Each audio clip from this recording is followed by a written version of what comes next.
Well, it looks like we're live. Let's see if we got any audio. Check. Nope, no audio. Well, it looks like we're live. Let's see if we got any. Yeah, we do. Okay, we got audio. We'll plug this thing in. Switch the camera dangle.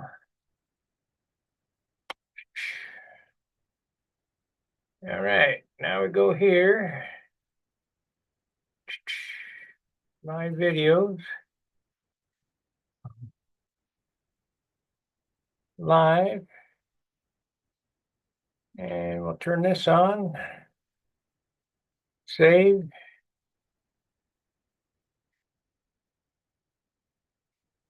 Let YouTube manage it.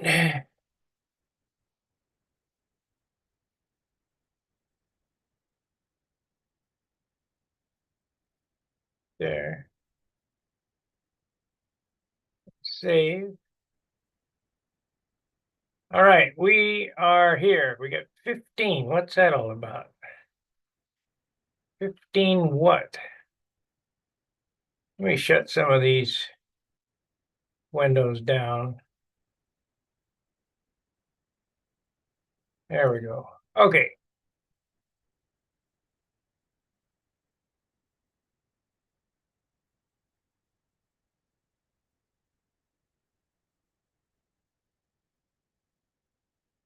I'm still working on this darn perky.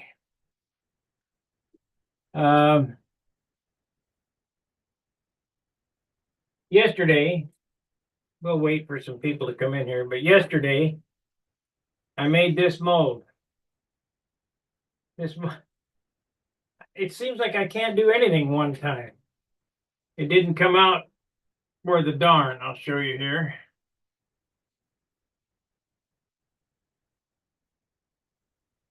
I've got all these voids along the edges. Well, the fix for that, which I didn't even think of, is what Danny showed on his molding video today. I'm gonna put surface coat on it. Or I don't know what you call the shit, but we'll get it done. So I'm not making parts till tomorrow. There we go. We got somebody in here.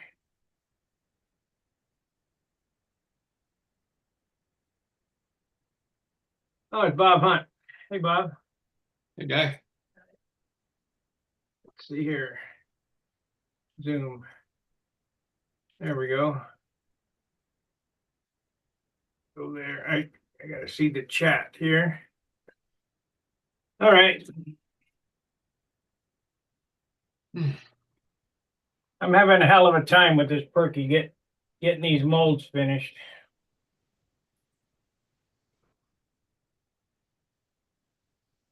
There's going to be a big market for those? No. No. Not a market for any of this stuff. Something to do, huh? Yeah, well, I'm just trying my luck here.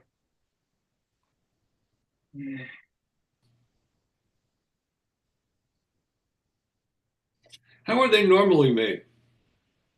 Balsa. I mean, but the wing is carved or is it No, it's built up. built up? Yeah.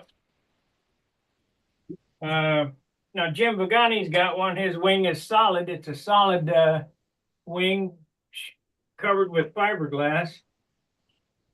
And fuselage is balsa wood. I mean, they're all balsa wood stuff.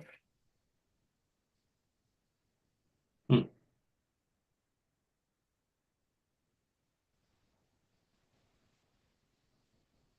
But I want to see if I can do this so I can do some other things.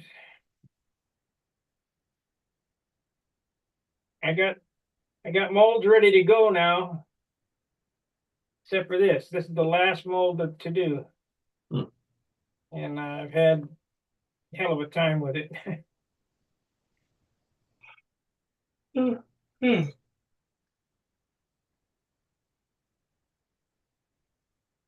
Did you get the link off of Stunt Hangar?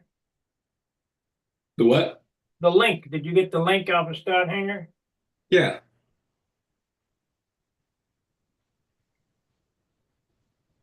Yeah, just where I clicked on the thing you have there and brought me right to it.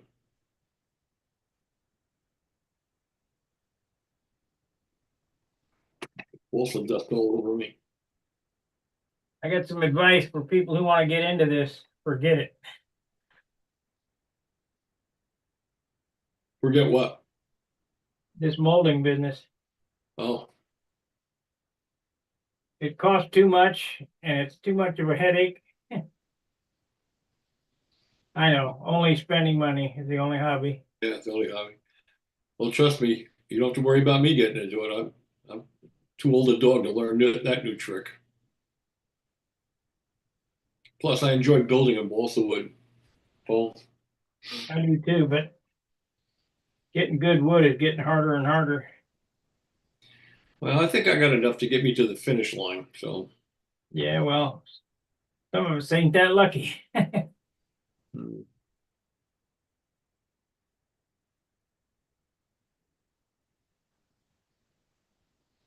I've been collecting it over the years, and as friends of mine pass on their widows, ask me to come clean out everything, and they don't want anything for it, so I just keep building the balsa supply.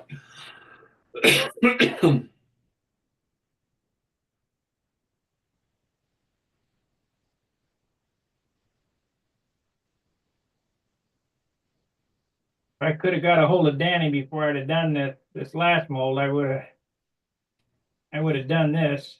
But he's got other things going on. Built himself a really nice bench, setting up his shop pretty nice. He's some craftsman, no doubt about it.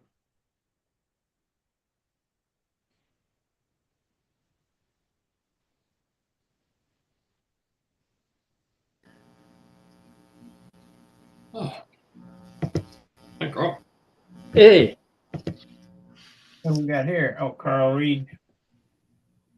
okay, there we go. Hello, everybody. How are you? Good, how you doing? All hanging in there.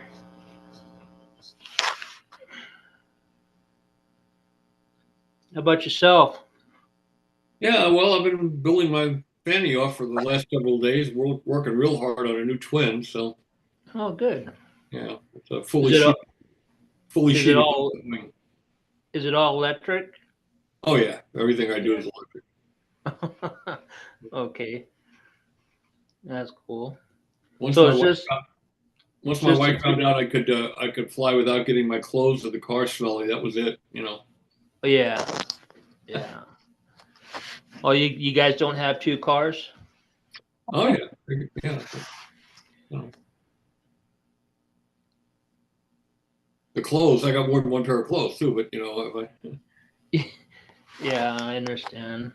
I, I didn't have to worry about that so much because we at one time we had two cars, my wife's car and I had my pickup truck, so it didn't matter what the pickup truck smelled like. yeah. Well, the 'Cause- airplane cars tend to smell bad no matter what you transport in them. Going to contests, right. fast food wrappers, and everything else. You know, I got a van that's it's a 2010, and it really hasn't got that much miles on it because I only use it to go to the field and contests and stuff. I don't go many places anymore, so it's going to last a while. Sure. But it's a mess. You know, definitely a mess. Well, that's one of the advantages not worrying about your wife riding with you in the van. You can leave it a mess. Oh, I'll clean it Yeah, up tomorrow, next yeah. month, next week, whatever, right? Her car is pristine. Mine's a disaster area. Yeah. It's all right. Gets me there and gets me back.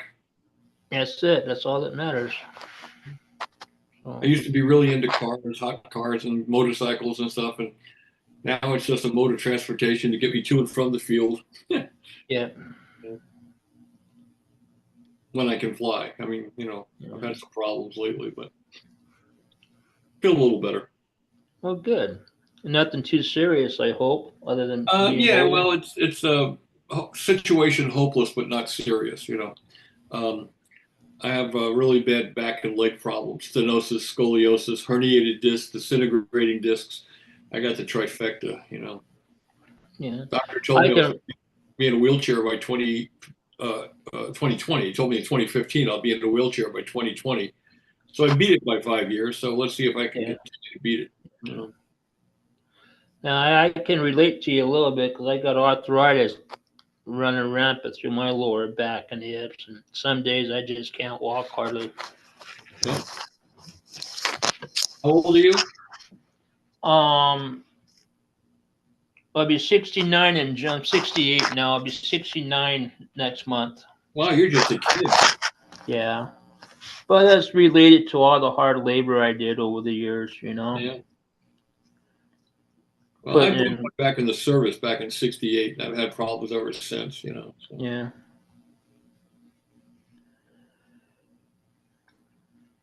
And then what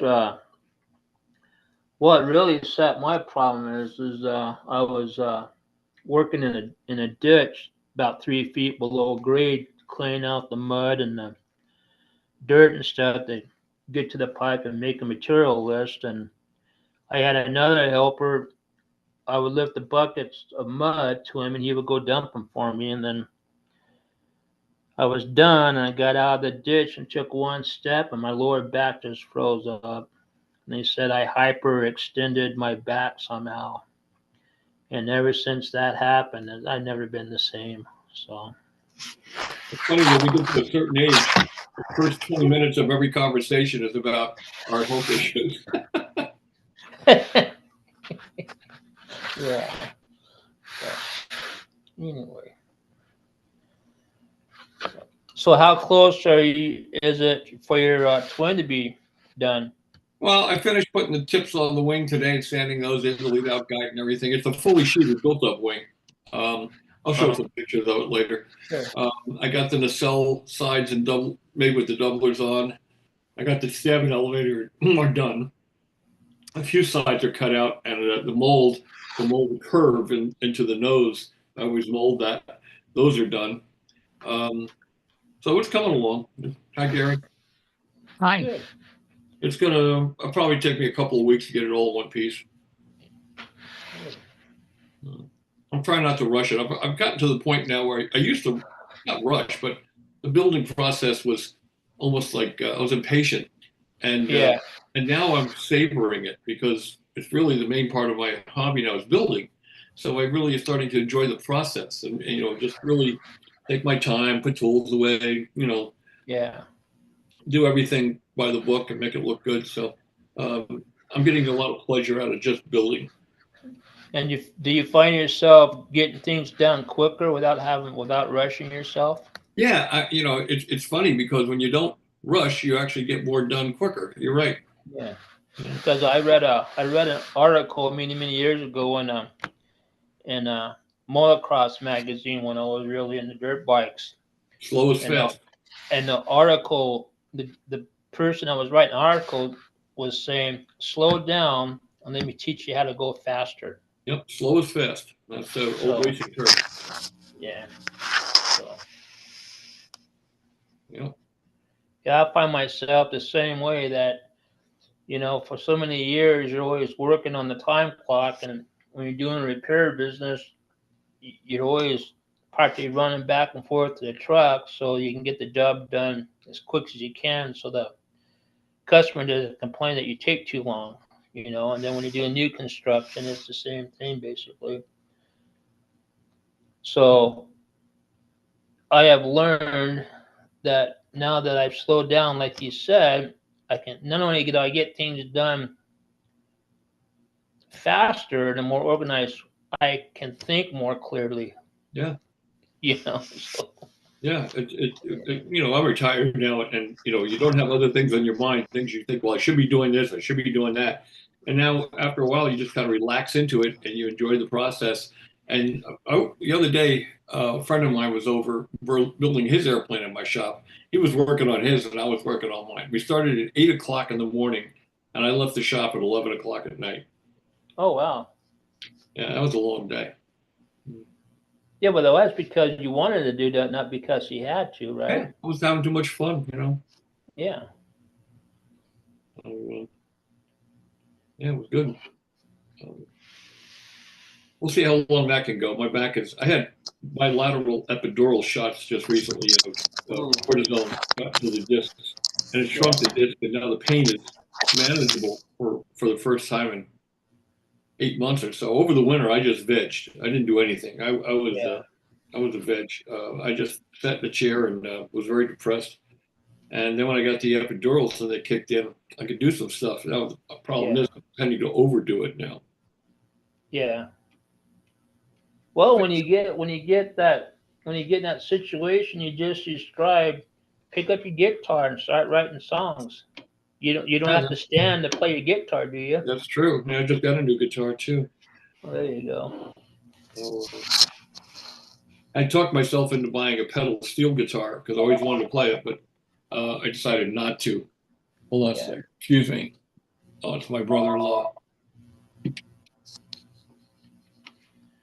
So Sparky, how's your molding doing? Not good. You got to remake another mold. Oh, really? The one you're doing last week didn't turn out, huh? One I did yesterday did not turn out. This is the same one I'm redoing right now, Yeah. but it So should what work was this so time. what happened? The edges have a lot of voids. Oh, I see.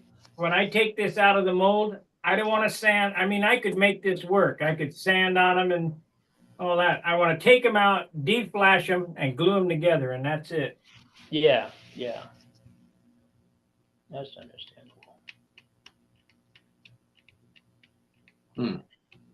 I could make those work, but Yeah. more work than I want to do, so I'd rather do it up front and do it right. Sure.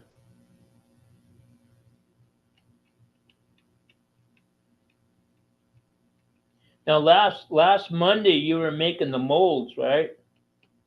I've been making molds for 2 months now. Oh, okay. All right. I didn't know that, but I got the wings done and I got the fuse molds done. Tonight I'm going to pour the rubber and I'm going to lay up this mold, and come tomorrow I should be able to start making parts yeah, if this mold comes out okay. yeah. How can you ensure you're going to get no voids in this one? This is Danny said you got to go around it with this black surface coat. It's a real thick agent, and I got to let this set up till it's, till it's basically dry, and then put the cloth on it. This is a surface coat. I just happened to have it. I forgot all about it.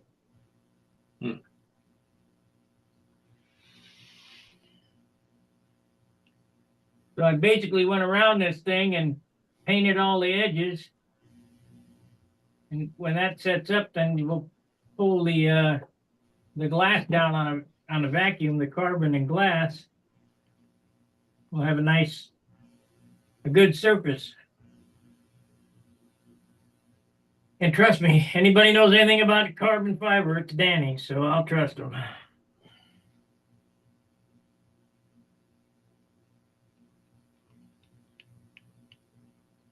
Hmm.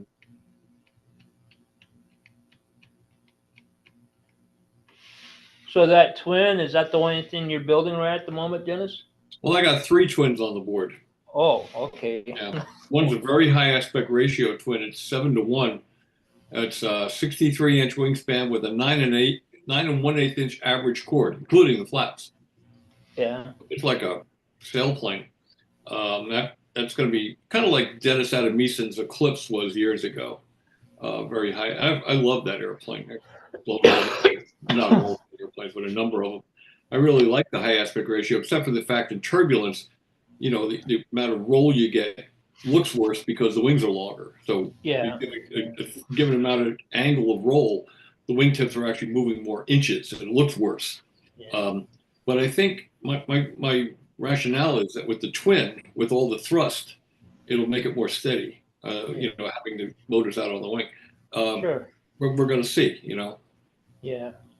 Well, accept my apology. I just realized I called you Dennis instead of Bob, so sorry about that. The what?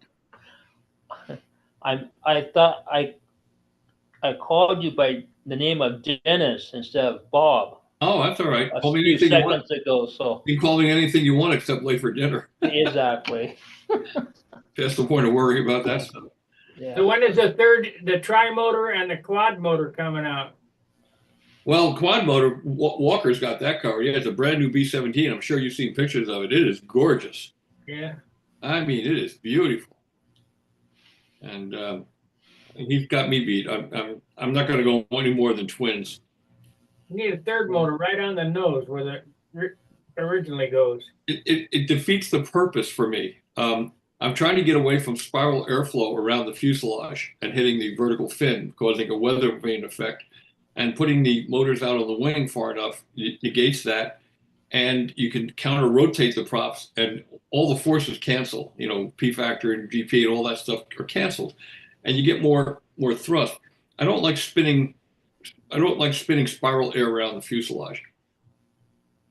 You know, I never have. I think that causes more problems than torque or P factor or gyroscopic precession or anything else.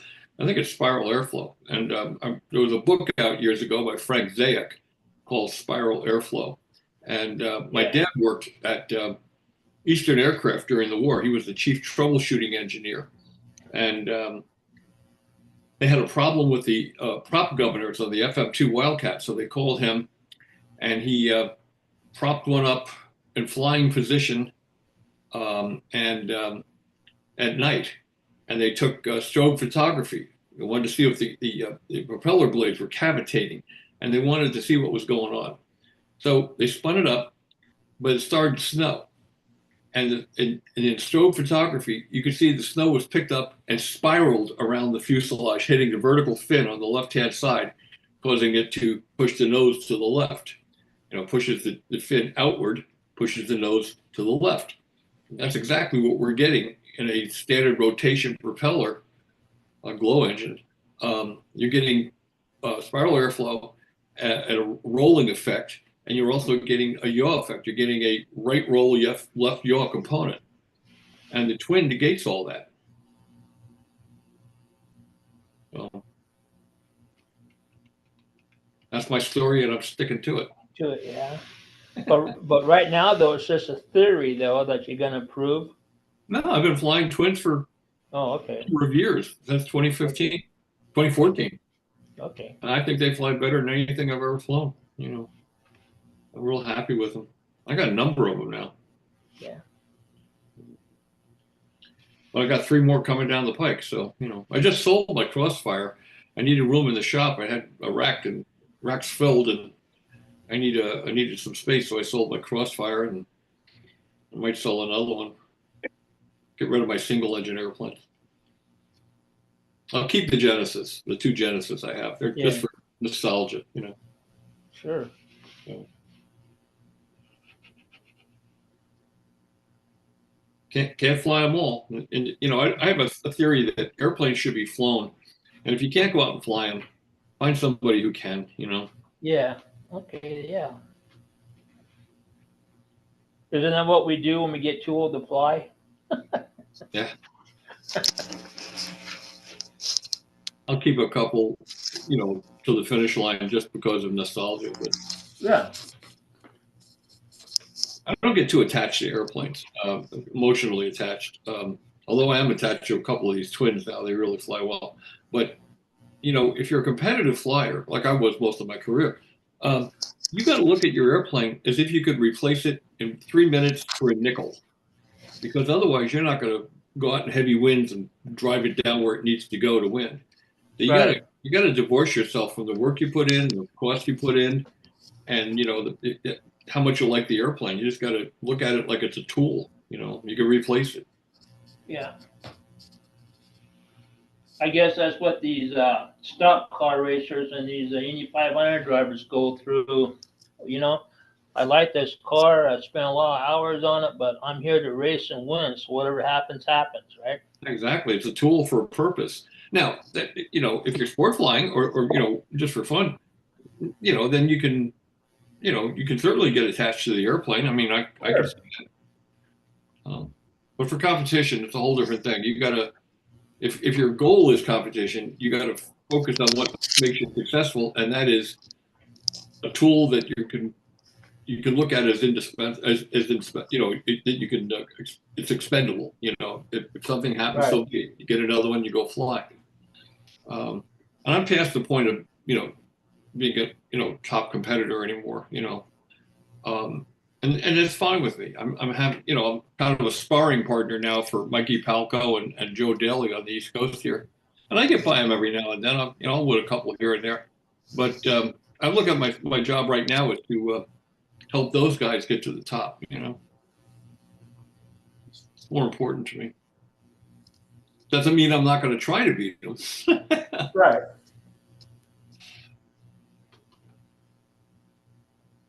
Joe had a real bad thing happen. He had a bird knock the motor right out of his airplane. Oh, wow. Yeah. He saved the airplane. He's repaired it and it's flying again. So did he recover the motor? Yeah, I guess the motor's okay. I don't know. I guess it must have landed in dirt or something. I don't know. He's got plenty of motors, so it's not a problem. Yeah. But that was an electric motor though, right? I'm sorry? Was that a blow-up motor or electric motor? No, it's probably a 3515 710 badass motor. Or it might have been the 3520 because a lot of those guys are going to the longer motor now for more torque, I guess. But I'm using 28s and even 23s, the real small diameter motors. Well, with all those, with all the wiring that those electric motors have, how did it separate from the plane? Well, it's got connectors. They just I think they just pulled apart. To the connectors go to the ESC. They're just bullet connectors. So when it came out, it probably just pulled them apart. I see. Did the bird hit the motor and break the nose off, or what? Yeah. Didn't do the bird any good either. Good, that'll teach him a lesson.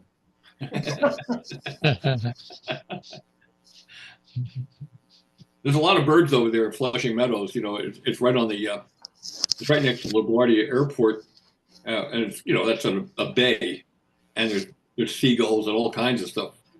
I'm surprised they haven't had more bird strikes over there.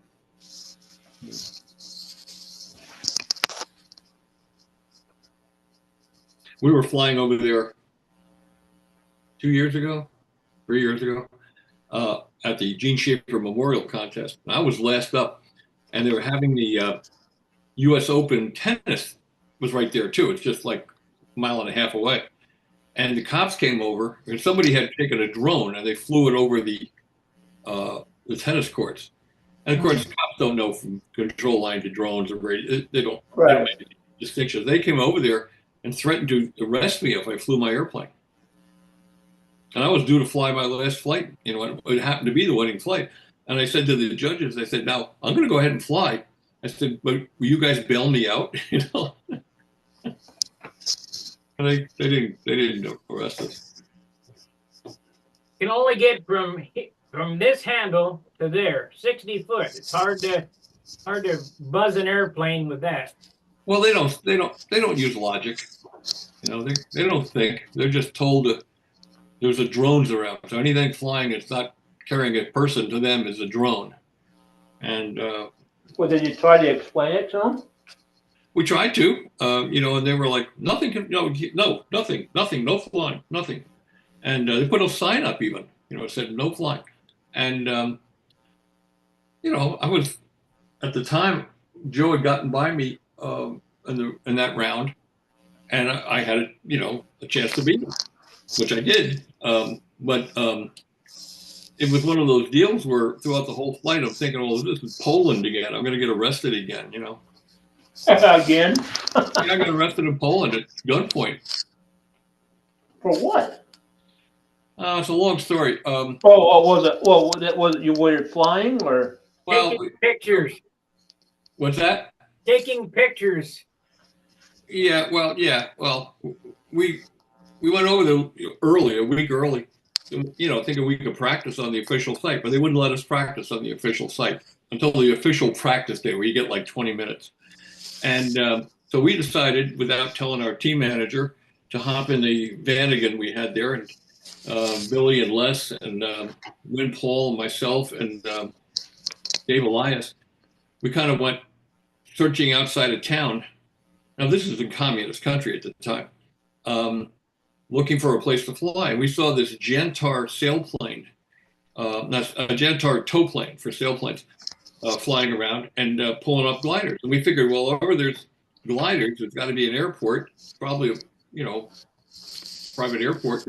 So we kind of meandered through some back roads and back paths and backyards, and we found this entrance, this dirt road with bulrushes on either side. And we went up there, and it emptied out onto this runway. You could see the curve of the earth in. And these guys were flying sailplanes. So Les was driving. He parked the car. Billy got his airplane out, his USA 1, and walked over to those guys to see if we could decipher whether we could fly there or not. Well, here I am, cub reporter, for Flying Models magazine, and my boss loves biplanes. He loved biplanes, Kyle Carson. And there was this Russian Ant-25 sitting out there, big old biplane. So I started taking pictures of it, not realizing that there was a Russian radar installation right behind it. Whoa! And so we hear, ee-aw, ee-aw, ee-aw. This half-track truck comes out filled with soldiers with helmets and backpacks and AK-47s. And they surrounded us and put us under detention for about 4 hours. Long story. I have it actually someplace in the library section of Stunt Hangar. There's a whole story about the Poland trip. It's too long to explain now, but it was an adventure. I almost didn't come home. And the only reason they told us that later on that they let us go, our team manager did, is that we took 1, 2, 3. It would be an embarrassment to arrest the winning team. Les won, I was second, Billy was third. Only the second time it had been done. And, they let us go. But Billy almost fed me my camera piece by piece.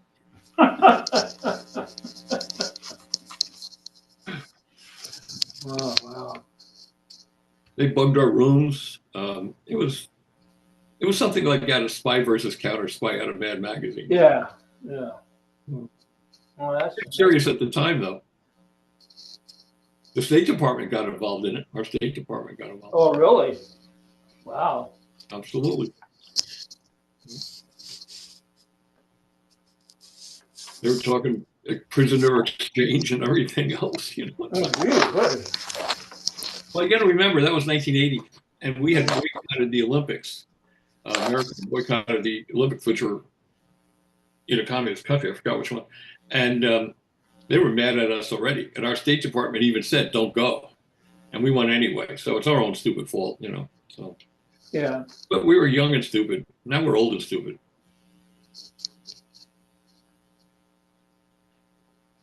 But, it was like a story that in a way, I'm glad it happened because it's a great story, A great memory. One of those great adventures that can only happen once in a lifetime, right? Thank goodness. But they don't come around hardly at all. So Yeah. you could have been in the history books. Things like that just, are spontaneous. They just kind of have a life of their own. I mean, there's so much more to the story. You ought to read it. Yeah, It's a long story. Yeah. There's a lot to it. And, but they had the militia stationed around the circle for the finals. I had won 1 round of qualifying and Les won 1 round. And then we had to fly the finals. And I knew that I was in trouble already. They told me I was going to have to stay there for several months until they could arrange some kind of a deal. And I'm thinking I'm arrested. And there's militia all around the circle because they figured they were going to try to spirit me out of there and get me down to Warsaw to the American consulate, which they had talked about. And so I flew the finals, kind of in tunnel vision because I thought I was going to jail. Yeah. And I don't remember flying either one of the flights. And I won the finals, but Les had won the qualifying round by just enough points to beat me out in the aggregate because they take one of the qualifying rounds and add it to your highest finals round. And I had the highest final round, but he had a little bit higher qualification score. Were you married at this time? Oh yeah. What did your wife say to you when you told her? Well, she didn't know until we got back, you know. I guess she was okay with it. Yeah, we got married in '73. We're on our 52nd year now. I always say we've been married for 50, 53, 52 years. 25 of them were happy. And then she says, "You're doing better than me." Well, that's usually the case, is it not? Yeah, we've been very happy. Couple? She's very tolerant. Yeah. Good wives are. Yep. And the airplanes were never much of an issue. Well, you know, I made my livelihood out of airplanes, so you know, she really couldn't say too much, you know. Right.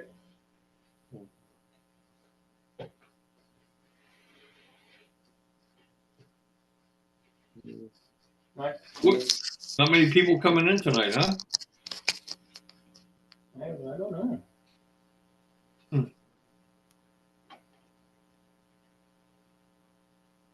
Friday nights have not been the hit. That's why we quit doing them for a while. The metrics is so bad on Friday. Well, today was my son's birthday, Robbie's birthday. How old is he? Was that How old is he? 48? He was only Almost a 12. senior citizen. He was 12 yesterday. Yeah. No.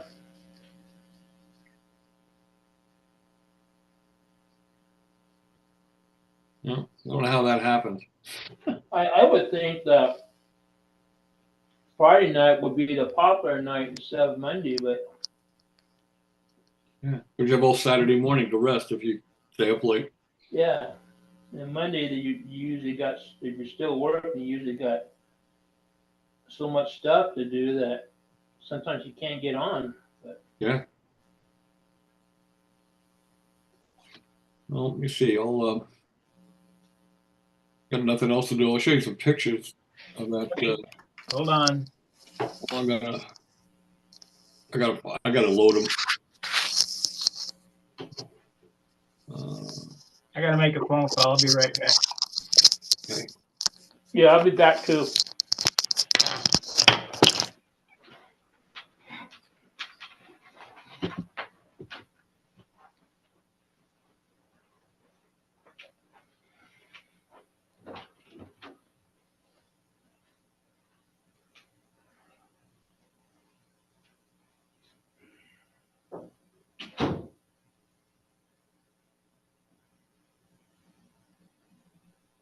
What do I do with those?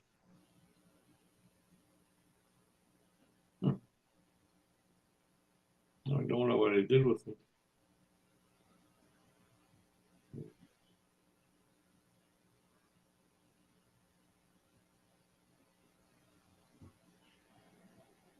I got so many folders. Put them someplace. Oh, there it is. Okay.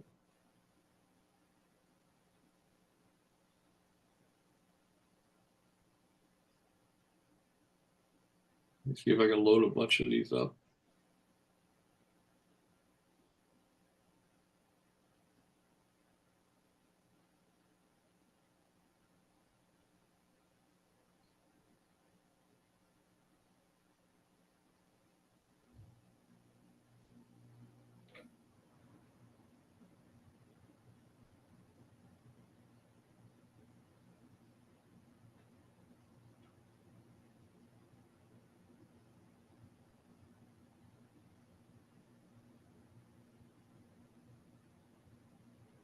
Let's see if it loaded.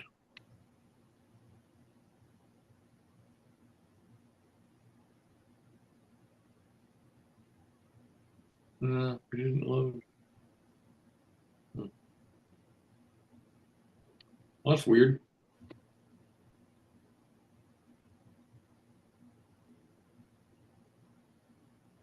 says he's watching for everybody to behave. All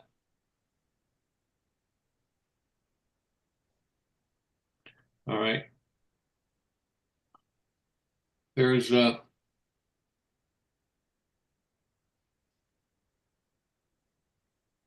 I can make that larger, I don't have it. Yeah.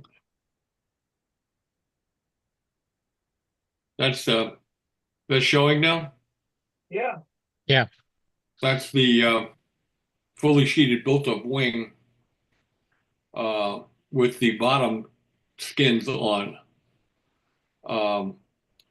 What I do is I make them out of the skins are made out of quarter grain 16th, very light, and I sand it to finish sanding because the skin doesn't get sanded once it gets put on. But I seal the bottom of the skin with a coat of Z-epoxy finishing resin. I put it on, heat it, wipe it off completely, and that makes those things like stiff as a board. So you're never going to get any of that starved horse look between the ribs. And the ribs are only 1.6-inch spacing anyway. So it really makes it look like a foam wing when it's done, you know. So I got the tension and compression joiners in there. Let me see if I can find another. Okay. The skins are glued to the ribs with Z-epoxy. Mm-hmm. Yeah, and because I've already put a coat of Z-epoxy on the skin, on the bottom of the skin, the side that goes towards the ribs, this epoxy doesn't soak up into the wood and form a weak bond. The bond stays very strong. Here's the one of the top panels on. So what do you put the Z-epoxy on, the skin or the rib? Well, at first I put a coat of Z-epoxy on the side of the skin that's going to go towards the Right. ribs. Well, I heat that and wipe it all off and let it cure, and then I sand it lightly. And then I put a coat of Z-epoxy on the ribs, and then it glues the ribs to the skin. And because the skin is sealed, it doesn't the epoxy you put on the ribs doesn't soak up into the wood and weaken the joint. You get a nice strong joint. So when you do this, you can't do both sides. You have to do it one side at a time and use gravity to make the glue drop down. Yeah. Well, yeah. I do one panel at a time, but I put all the loose panels in place so it keeps it oriented correctly. So Right. it's jigged properly. Let me see if I can get another picture here. But you can only do it on the downside. You're gluing. No, I do it on the I just glue the top of the ribs. There's the hold on a second. Let me get that up. Maybe you're not understanding what I mean. There's the top left skin going on. I just put glue on top of the ribs. Put glue against the back edge of the leading edge shell. So that seals it, and I tape it in place tight, fold it down over the ribs, and put the top cradle piece on and weight it down. And when the glue dries, it's perfect. Okay. They're really nice. They're light and they're rigid and they're fun to build. Really, that's one of the main reasons I do that is they're really fun to build. If you can get good light wood, that's the way to go. But Well, that's true. That's absolutely true. So let me see. Here are some parts. you got to have 3-pound wood. No, the whole wing weighs about 9 ounces with the controls in, and that's 4-pound wood. That's the fully sheeted wing with the tips on, controls in, and that piece of plywood there in front of the wing, that's the thing I build the fuselage crutch around. I use a form and build the crutch around a very accurate form. Those things stacked up on the upper right, those are the nacelle sides with the doublers on. I got to do a little more work on those. And the tail's already done too. So really, I just got to build the fuselage and mold the shells and put it together. I got the flaps done. I didn't show the flaps here, but I got flaps done too. Maybe foam flaps, And I'll show you the design. I got a picture of the design. I think. Hold on a second.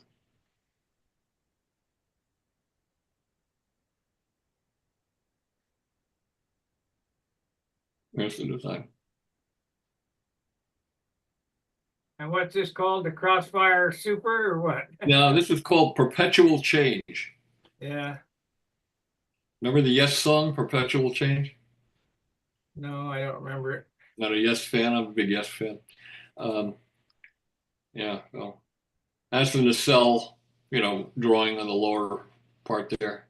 What are the chines under the nose of it? The nose They're wheel. supposed to be, they're simulated gear doors, but what they do is I put a scoop in between the two of them. They're two like pieces of 1/32 inch plywood. Um, and they're nice and rigid. The nose gear comes down between them. It's supposed to look like a gear door. But I put a ramp just behind the landing gear that diverts air right onto the battery and the ESCs. Uh-huh. So it kind of serves double purpose, and it gives it some shape too, I think. So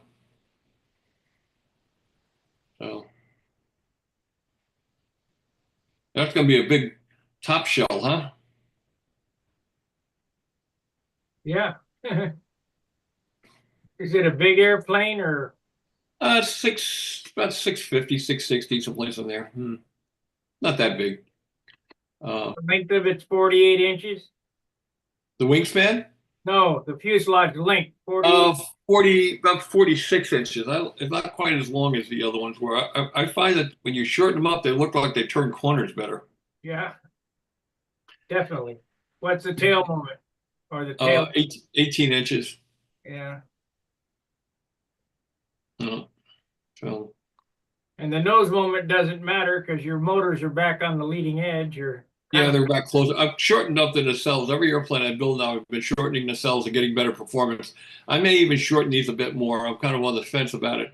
Although Joel Costantino built one last year, he wanted to build a twin crossfire. He called it double cross, and we made fairly short nacelles, and it flew really good. So we're shortening up I shortened these up even a little bit more. I had been out at like 6 inches or even 6.5 inches from the leading edge. And one these are, ESC or two? what's that? One ESC or two? Oh, two separate ESCs, one battery, and Okay. one timer. The ESCs are in the nacelles or in the fuselage? I had been running them in the nacelles, but in the last one, I put them in the fuselage, and it worked great. And Dean Pappas told me that's more logical to put the ESC in the fuselage and run the motor wires along rather than run the ESC wires to the, long to the. He said, put the ESCs in the fuselage, and it worked fine. Yeah, because there's two different gauges. The Yeah. motor wires that go from the ESC to the motor are lighter gauge than the ones that go from the ESC to the battery. Yeah, absolutely. And them wires are heavy. They are. People don't realize how much wire harnesses weigh. You got to factor that in when you're building. You're talking close to 3 ounces of wiring in an airplane. Yeah, that's what I was gonna say. Yeah. So, but the performance for me is more than worth the extra weight. So, anyway, that's what I've been working on. Now, can you imagine the wire harness in Walker's B-17? Yeah, it'd be ridiculous. Wow. Well, he took the old B-17 and he put electric motors in it and flew it. And of course, that wasn't designed for electric. That was designed for glow. So it was heavier, but apparently it flew great. Now he's built one that's, a lot lighter structure because you don't need so much structure. And it's going to be pretty light, and I think it's going to fly great.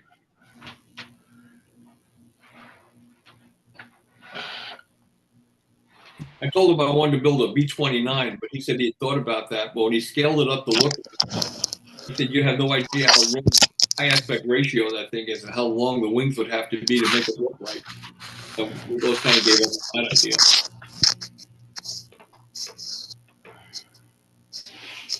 There's the guy that's in tomorrow. Hey, Jonathan. I guess he ain't got your ears on. Hello, Jonathan. Hello. Well, it takes a long time for that voice to get to New Zealand,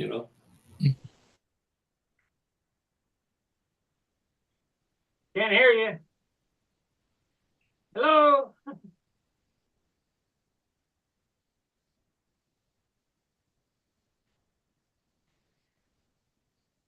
He's had problems with his computer before. Can you hear Can you me? hear us? Gotcha. There you Okay. are. Got you. Yeah, I don't know what was going on there, guys. I had no ears. How are you? Good. Who's ruffling the paper? Carl, you're ruffling the microphone. Oh, sorry. What's happened, Sparky, is everyone sleeping in over there. There's only about 4 of you. Yeah, that's it. Oh, hell, that's no good. Friday's not the best night. Oh, why not? Shit, I don't know. Anytime's good to talk about control line. Yeah, what you up to? Still playing with these stupid perkies. Oh, okay. Oh, well, that's what you get when you stop messing around with balsa wood. I could have had 10 of these made by now if it was in wood. Yeah, and finished. Yeah, oh yeah, they'd be flying right now. Yeah. Because it ain't nothing Oh, well. to cut those parts out of wood, and about an hour to carve up the fuselage and 2 hours to put a wing together. I'd have a whole fleet of them by now.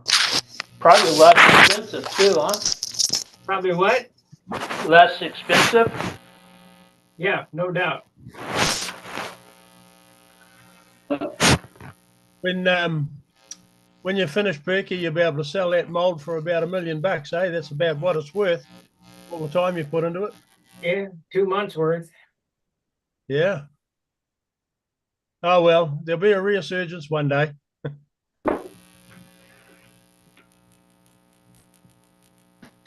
If you see things happening in the background, I got my grandson. He's running around cleaning windows.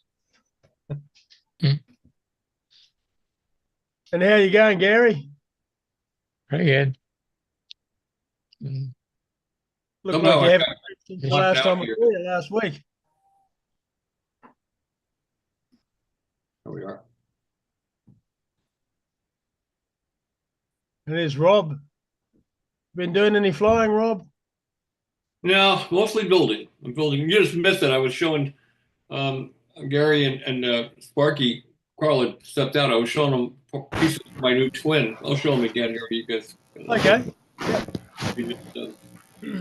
It's a fully sheeted, built-up wing, and I really like doing it that way. Let me. How do you go for weight? Does it weigh much more than a foam or a normal? It weighs less than a full wing by a couple ounces at least. So. Oh, really?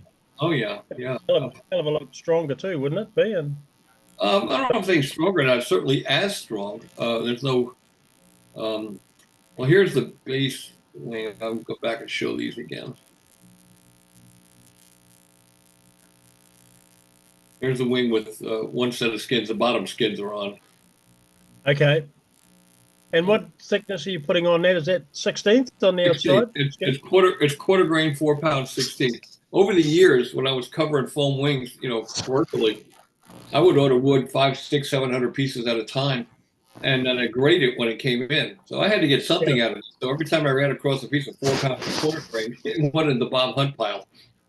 And my son now says it's his pile. He calls it his inheritance. Every time I use a piece of wood, he gives me a sideways glance, like, well, you really need to use that piece of wood, Dad, So that's that. And then this would be with. And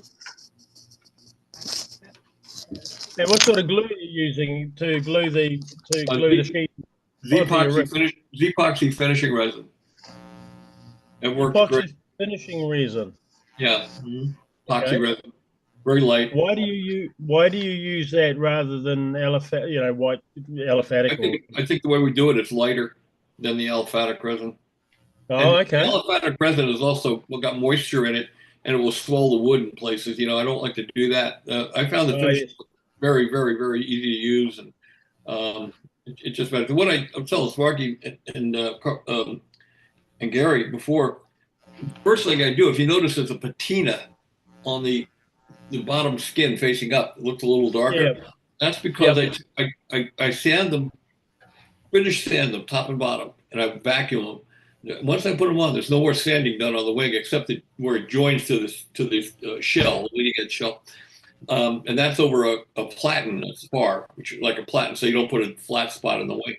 But what I do is Okay. I put a coat of epoxy finishing resin on the skin, going to go towards the ribs, and I heat it, and I squeegee it all off and wipe it off with a paper towel. Keep wiping until I can't wipe any more off. When it cures, I lightly sand it. What that does is makes the skin even stiffer. It's quarter grain already. It's not going to dip. Yes, of course. But, Yeah. but, Yep.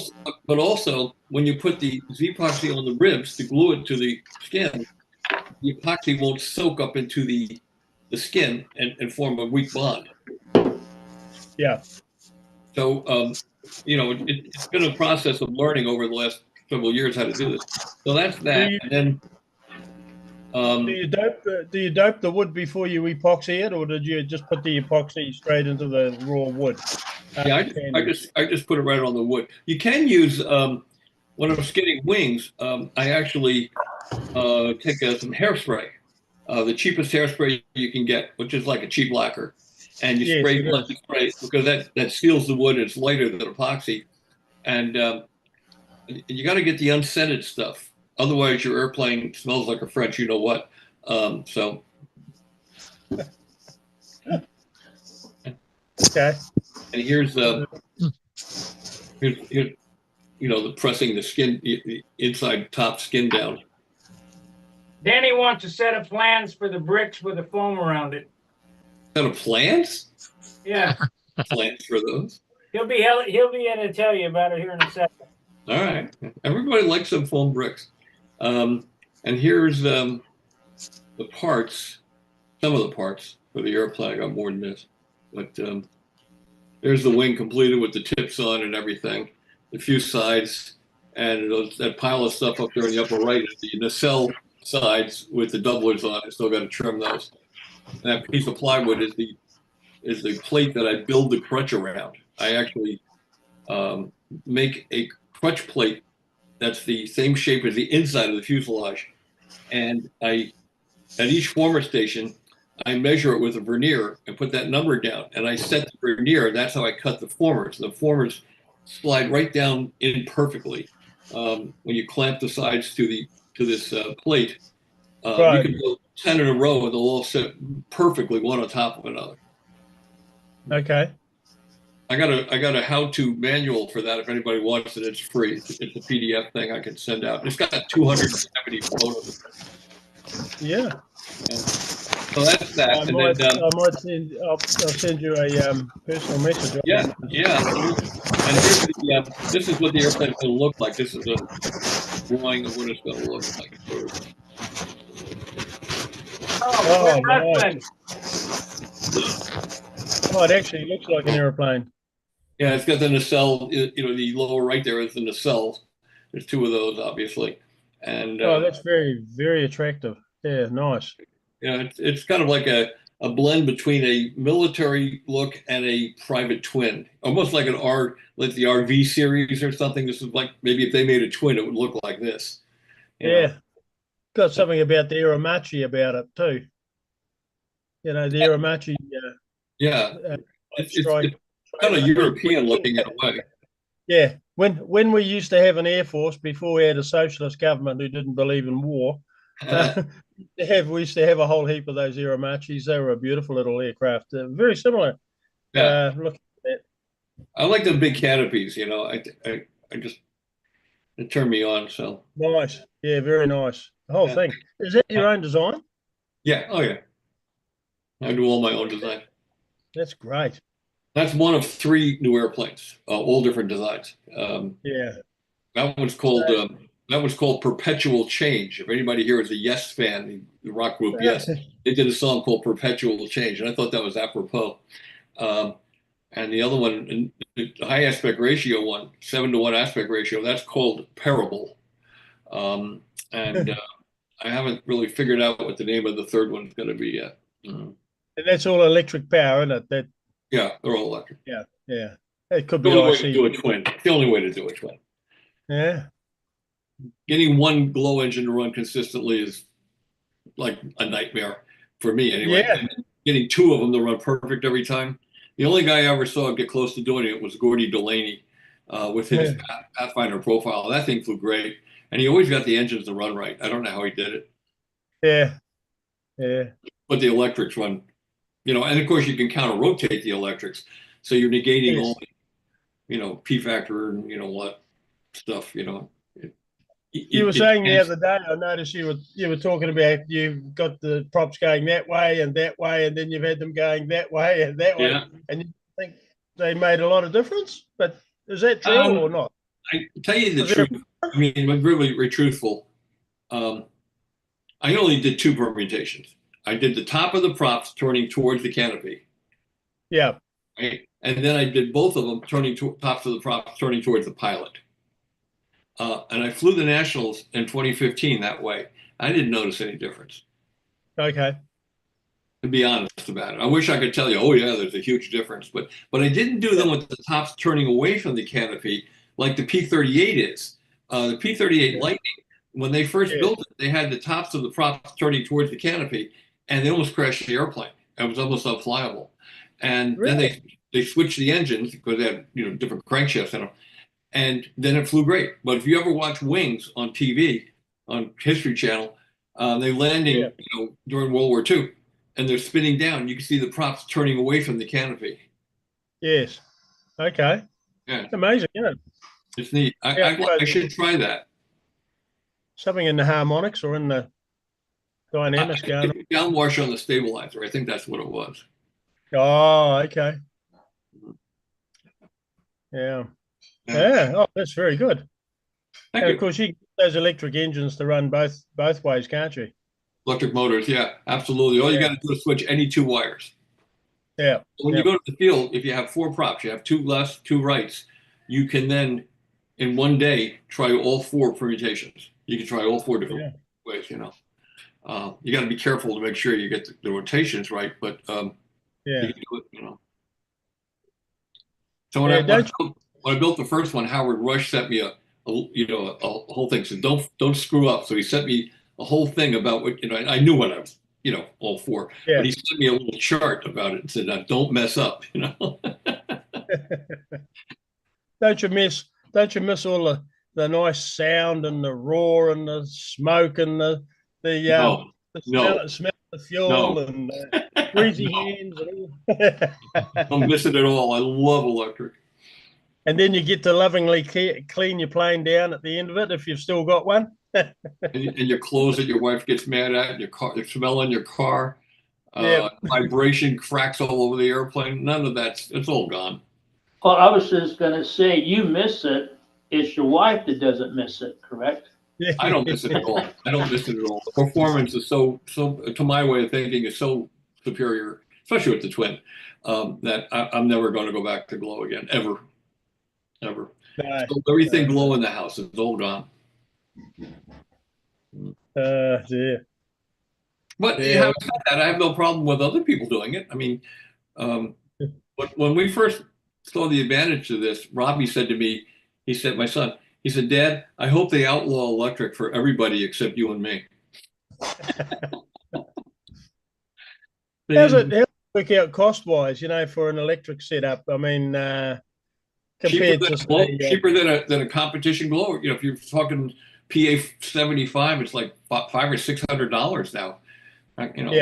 You could get several motors, a few ESCs, a bunch of batteries, and a couple of timers for that kind of money. Really? Okay. And the motors I might have to look into it. Well, if you like glow and you like the sound and you like the smell, then by all means keep doing it, because that's what the hobby's about, doing what you enjoy doing. I like problems and complexity in my life. That's why I stay with the glow motors. Well, that's a valid reason. A lot of people out there still fly glow. There are a lot of people who are very competitive with them. Life's too simple otherwise. Why live life if you haven't got a problem? Well, for me, it opened up the door. From the time I was a little kid, not a little kid, I was going to high school, Yeah. and all I did in high school was stuff model airplane magazines in my notebook and read them all day long. And that's how I got my education to be a writer for model airplanes, was from reading model airplane magazines. And I would Yeah. all day long I would sketch airplanes. And I had this propensity to sketch twins, even though I know I couldn't build them because I couldn't get one motor to run right. I couldn't two of them get two engines to run right. That was a pipe dream. And so I had all these drawings. And then, of course, I sketched them all with retracts too, So I said, oh, that would be cool. I had no concept of how to do it.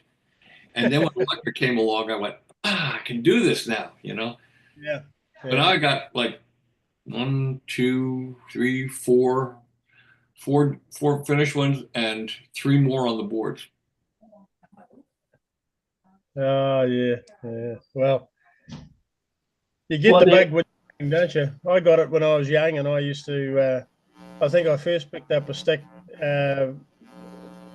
flying a little IC 1.5cc diesel thing down at the local club, when I was about 11 years old, and I got the bug, and then I made mode models and stayed in the club for years and flew for a few years until I got to the age of about 16 or 17. Then I gave it away and never touched it until I came back about 10 years ago or so.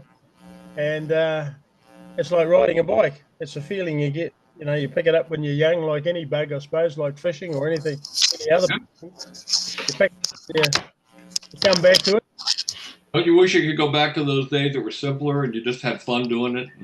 Oh, look, yeah. I mean, absolutely. I mean, we were just talking about that the other day. We used to run over to the local park, and we would spend half an hour trying to get the engine going and waste about half a litre of fuel.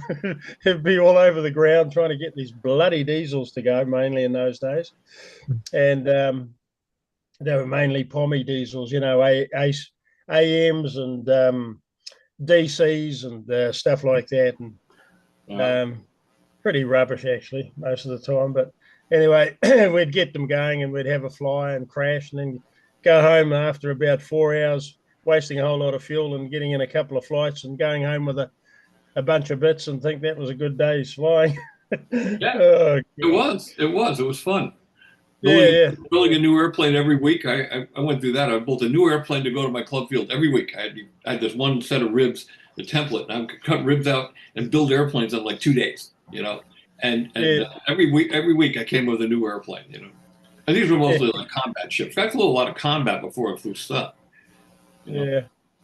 I Well, remember building my first Peacemaker, and that was the bee's knees. And that Yeah. original had a diesel in it, didn't it? Well, yeah, I don't. I think George had a diesel in the original. Yeah, when George built, I don't know what he didn't he also do the Sky Streak for the Europeans or something? Didn't he? I don't know that. I do know that I think the Pathfinder was published showing a diesel. Flight Streak, I think he did. Yeah. Well, anyway, it was ours were all diesel powered, and the old guy had a glow, but they were good days. Yeah, they really Good were. I remember day. my father, of course, was modeler since the 20s. He had one of the first model airplane companies in the United States. So everybody that worked for him was model airplane flyer. Red Reinhardt, Bob Tucker, and all these famous modelers all worked for my dad. So I grew up around. I was about 6 years old before I realized that not everybody in the whole world flew model airplanes. And we would go out in our front yard. We had kind of a modest front yard, and we flew these little half A's out over the road. And the neighbors would come out and watch. And the cops would come, and this is true, they'd hold the traffic back until we landed, and then they'll let the traffic. Imagine that today, Yeah. Yeah, I know. It was a different time. And not necessarily the bad old times either. Yeah. Oh no. I love It those was a days. lot of good times. And, Well, we know those good old days were actually the pioneer days of what we're able to do today, correct? yeah, absolutely.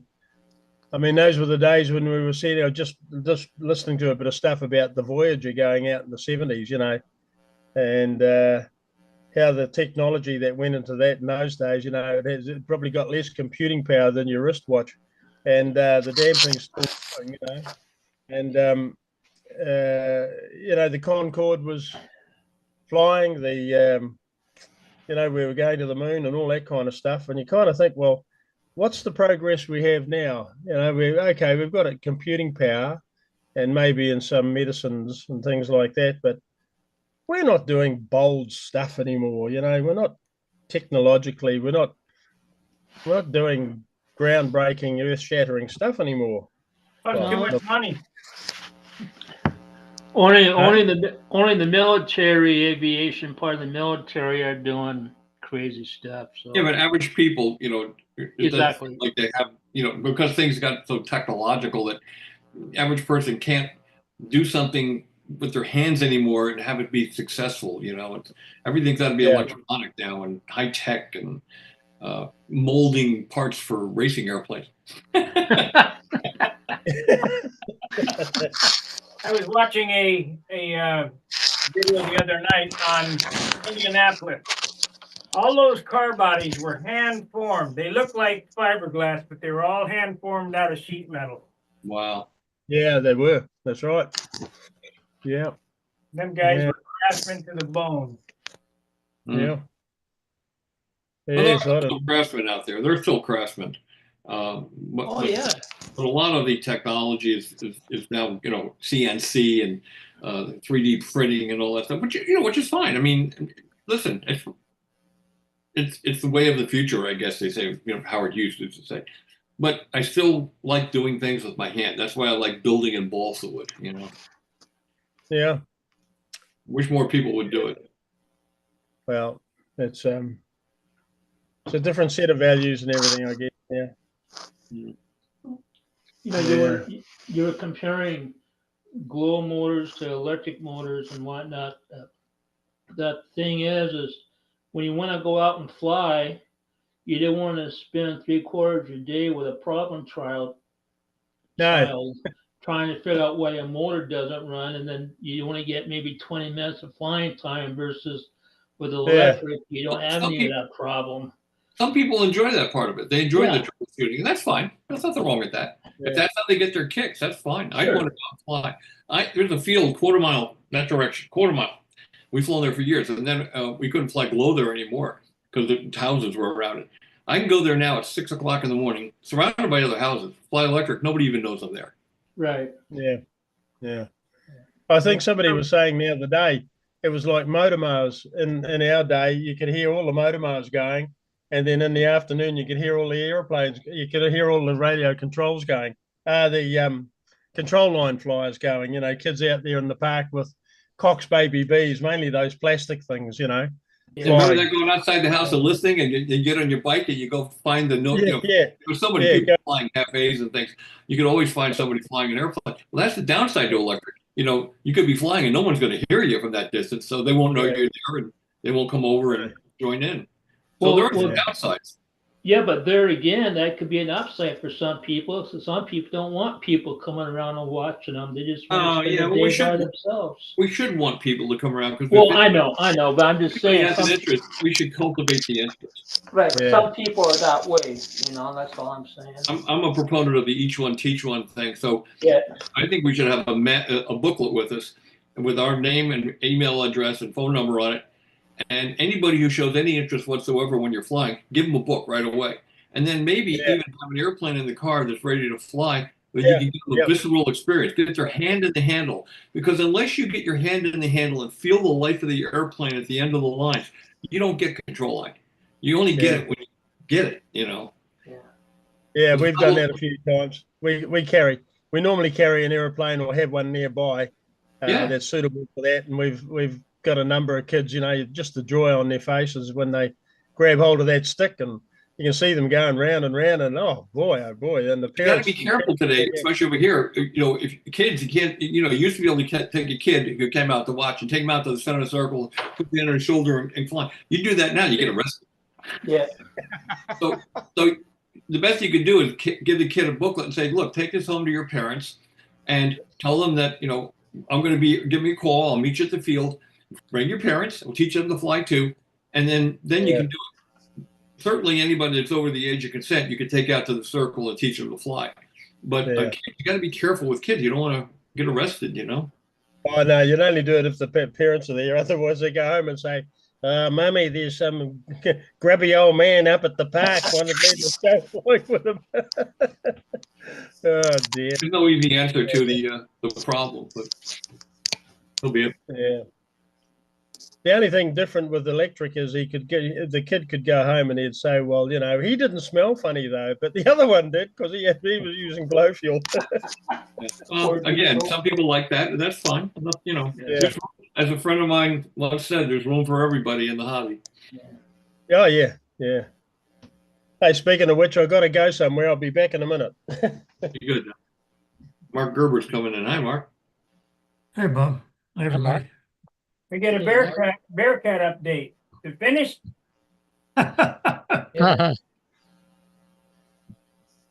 Check with me next year. Yeah. That was I got a little update here. I'll show you if you want to see it. yeah. You're working on the tail now? Yeah. So here was the wing I Patch. got fixed last weekend. Good patch. And then oh, come on here, what's going on?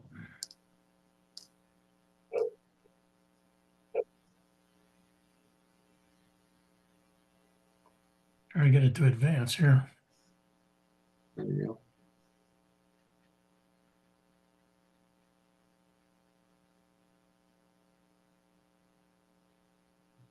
Try it again. Oh, come on. There we go. There you go. There's a tail. So I've cleaned it up some already. I trimmed it to the bulkhead here. This is the last large bulkhead in the fuselage. And the lower part of the shell is in pretty good shape, and that's where the landing gear is all glued in there and reinforced. So I'm going to save all that back to here. And the tray for the sliders is still in good shape in there. So I'm going to just trim around that and make new sides. Here's what it looked like when before it was broken. And you can see basically the side pieces just continued on back. And I molded them in place. I wetted the back end and kind of squeezed it with some clamps and got it to conform to what I needed here. But now that I can do it for real with the mold, I'm going to do hopefully a little better job. So here are the blocks I used to make the molds. This is basswood I had left over from the main molds the first time around. Is that balsa wood? No, it's basswood. Basswood. I was going to say, how are you, Mark? Good, John. I was going to say, if that was balsa wood, you've got half the world's supply of balsa wood in one place. Well, it would have been a lot easier to carve it. It's basswood. Between you and Robert. It's soft, but it takes a while. Yeah. Yeah. So here's all the templates I made for the different cross sections. All right. Then I marked up the blocks, what I wanted to keep and what I was going to throw out with the cut lines and everything. You cut that by hand, or have you got a little bandsaw of some kind? I've got a bandsaw, Okay. but you can only go so far with the bandsaw. Then you got to. I used about everything on this guy. I used the handheld orbital sander I've got. I used I started with my belt sander and worked on the top with that. And then I've got a Fordham tool, which has got a rotary cutting head you can put on the end and sort of work it down. You just got to be careful you don't go too far too fast. And I had plenty of sandpaper and a wood rasp and Jackhammer. the kitchen sink and everything else. Yeah. Anything that works. Yeah. So I got the left side done. Wow. There it is. And I got to start on the right side now. That'll be the next step. So it came out. I was pretty pleased with the way it came Yeah, out. I think looks I good. can mold the balsa wood on there with some masking tape and a piece of wood back here clamped down to hold this. This is where the cutout is for the rudder. So do you laminate that balsa wood and sandwich it with glue, or do you put it Yeah, on wet, damp, or what? Just one layer? How do you do it? it's a Bob Hunt method. Who's that? Which Hey, is Who was that masked man? it's 3/32. Um, you pick some A grain type wood so you can bend it, and you soak it with vinegar, apple oh, cider okay. vinegar. Yeah, that idea came from Sal Tabey, a very famous free flight guy. Do you actually, soak it in the stuff, or do you paint it on both sides? Oh, I don't suppose it'd matter that thick, would it? It'd go through Well, pretty no, quick. when I'm trying to really do a curve, like what I'll probably need to do here, I'll do it on both sides. But you can often just do it on one side if you just have a simple conical type curve. Yep.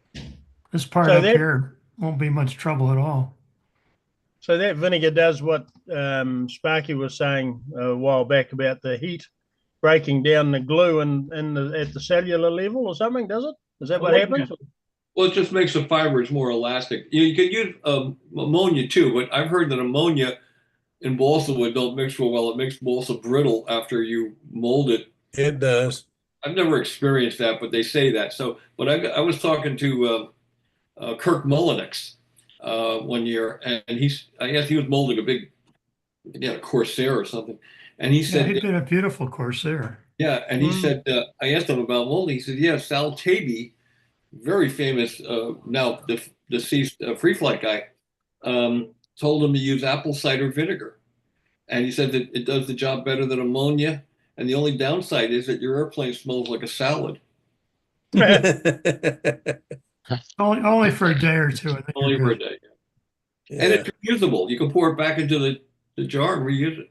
Oh, yeah. Mark, what are we looking at there? What are these the most? It looks like maybe the back end of the Bearcat. Yep, exactly. Okay. Did you see the beginning of my? No, I didn't. I just got in. What you're Wow. looking at will become replacement for this piece here and the other side as well. Okay. There's a left and a right, so I have to carve two molds. But here's what I had to start with. and Yeah, what I've that's got to what you start got with. left. Yeah, so Mm. I'll mold these and get them on here, and then I can put on the stabilizer and then the rudder. I'll have to make a new fin here, and then I should be back in business. Mm. Make sure I got everything hooked up right in here and it'll line good. So Wow, it looks like it looks harder than the molds that I made. So I don't know. anyway, that's where I am. So That's some piece of work there, Mark. thanks. That is quite a piece of work. Scale it up to full size, Mark, and you could get a job with Grumman. Make it out of plywood. You ain't gonna be at Brodax, Mark? No, I'm not. Sorry, Sparky. Oh, I'm gonna wear shucks. I'm gonna wear my Grumman hat. Okay, good. Yeah, we had our 50th wedding anniversary this last year, and our kids decided we should all go on a trip somewhere. So Brodax. they scheduled it. Yeah, that would have been best. They scheduled this Alaska cruise for us second week of June. So I'll be on a cruise ship going up the coast of Alaska. He took his wife on his 50th anniversary. Thank you. Bodax, so it would not be a 51st anniversary. Yeah, Amen, I'm in the brother. same boat, Mark. Mark, what year did you get married? I can't remember. 74. Oh, Lord. Yeah, it was 74, 74. 75. August 31st of 1974. I'm You got me beat by a 53. little bit. March 1st of 75. Everybody We're wants going to on our know. 50th. Everybody We're wants to going know on our why I don't. 50th this year, too. Everybody keeps asking me why I don't bring her to the contest, and I said, well, she doesn't like to sit in the hot sun and watch this boring airplanes do the same thing, flight after flight after flight. She says, go ahead and Sounds have fun familiar. and come back. And I said, okay. And so I go, and we've been married for 50 years, so it's been working fine. And I have a similar story. We're going to Alaska in July, second week of July. you're taking a cruise, or you're going to fly up, or what? Well, it's both. We're flying up and then taking a cruise, We're going on a fishing trip.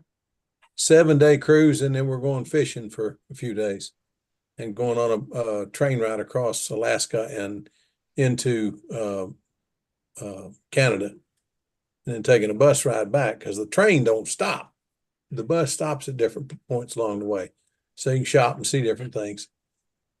So my wife planned it out, and she's pretty good. I told her this, we've waited a long time for it. Go do it the way you want to do it, and looks like it's working out really well.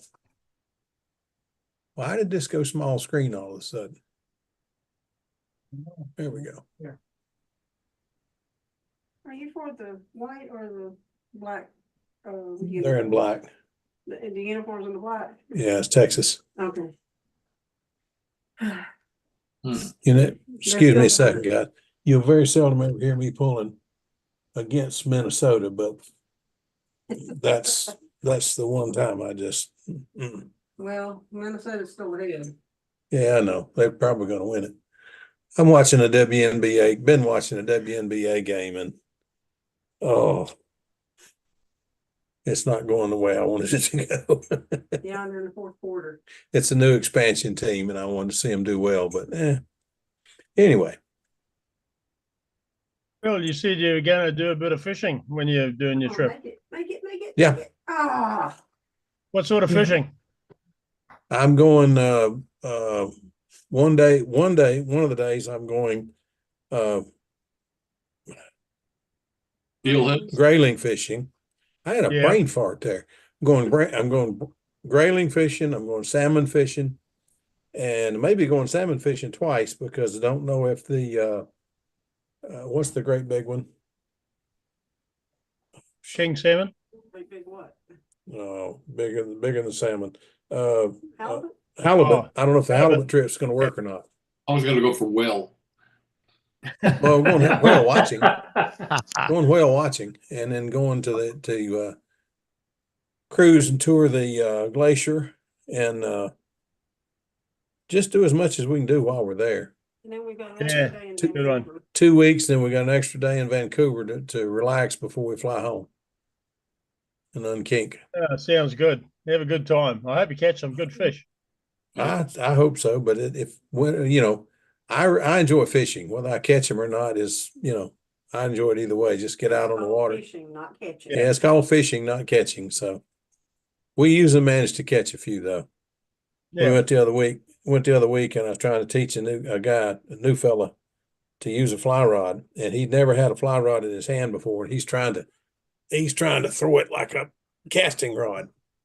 And I said, let me ask you a question. Have you ever been fishing with a casting rod? No.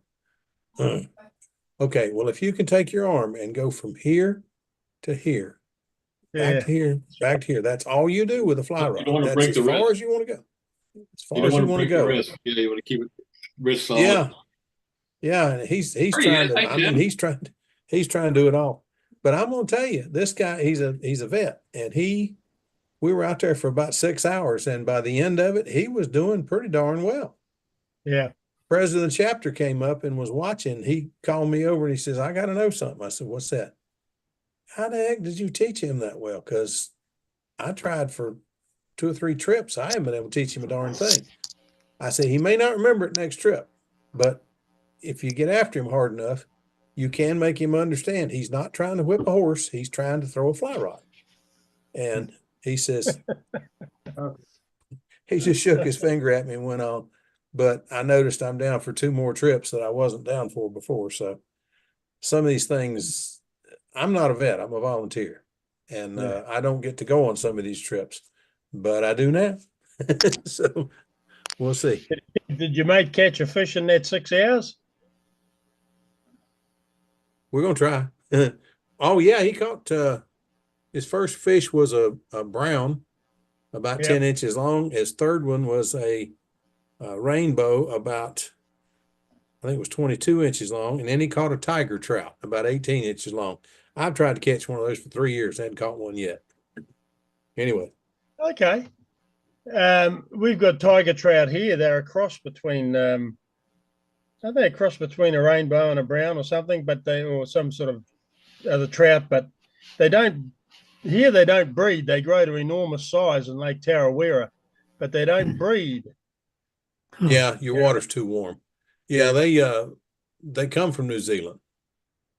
It's an import Yeah, from New Zealand. Rotorua. It's not a natural fish here, I've but they never bring them caught over one, and I've man, never they're caught big. one, but I believe they grow large. Yeah, really big. Yeah, I've heard they grow very large, but I've never caught one, so I can't. I'm no authority on tigers, but No. they are beautiful fish. It was that thing when he come up when he first broke the water. I didn't know whether to head for the shore or go try to net the thing. It was what the heck is that? Oh, that's good. That's good. Yeah, it was I hope you have a good weird. time here anyway. I didn't Hope you know have a whether good- we got into something that was going to try to eat us or got into something really sharp. So we got him, and the hardest thing was getting him to hold the net so I could get some pictures because he wanted to hold it up. He wanted to show everybody. I said, no, you got to leave the fish in the water. You'll kill it. Trout aren't like bass. You can take a bass and show them around to everybody, just everybody. Hey, look at this 10-pounder. Trout, you hold him out of the water for a minute, he's going to die. He might swim off, but he's going to die. Yeah, unless you They wet your hand. Yeah, wet your Yeah, hands. you got they But shot you too gotta be easy. quick because you burn them. You burn them. Oh, man, I'm looking. Yeah, but this fish was gorgeous, and I took about 6 pictures of him. He was so proud, and I was so tickled for him. And when everybody else saw, we had a meeting last night, and when everybody saw the pictures of the fish that he caught, everybody says, Philip, I'm gonna go with you next trip. I said, you want to go with Barry? Barry's the one that catches 100 fish. I just teach you to catch your first one. After that, you're on your own. To change Good the grief. subject from fishing to airplanes, what's Tim Just up to? Yeah, that's a good question. You're muted. You gotta turn on your mic. Where is he? I don't Who's see him. that? Tim Just. Oh, hey, Tim. Sparky, I needed inspiration. That's why I joined. I have nothing to contribute tonight, I'm afraid. You'll be all right, Tim. And I thought I was on the fishing channel by mistake. I thought I logged on to the wrong group. Hey, Tim, before I forget, do you remember a guy named Eddie Mailer? Big Ed Mailer? Yeah. I knew of him. He was way, way, way before my time. I know he was a contemporary of Loudenslager back in the day. I used to share a bedroom with him. He and Red Reinhardt, they were boarders at my house. They worked for my dad. Oh, wow. He managed the Doylestown Airport. So, Oh, I don't know. and I watched Eddie build a Ken I High have an Panther in our auto- basement. an auto order every Oh my day. gosh, yeah, he flew the PJ-260. Because that's about how often we need them. What's that? His airplane was a Gives you PJ-260. 5% off of that. That's what he was. Somebody's I think. going to talk over here. Yeah. Wait a minute. I'm gonna mute it in a minute. As soon as I can find the darn thing. Well, it disappeared. No, that's not so. He had a If it goes up, it'll go up, but they tell me. There we go. So I can look for another one. I'm not muted yet. There you okay. There. He had an AT-6 Texan when he worked for my dad. I used to go flying with him in that all the time, do aerobatic. But then he built a BD-5J jet. He crashed that. He crashed in it. And then he also had a PJ-260 and he made it into a 300. That's what he broke the stab and died in. But I just wondered if you knew him because, he was a pretty good stunt flyer, actually. Yeah, that was before my time, I'm afraid. I would like to have seen him fly. I got an opportunity to fly a lot with him in that Texan. That'd be fun. Yeah. When you get a chance tomorrow, give me a call. I'm going to ask you a question. So Sure. Yeah.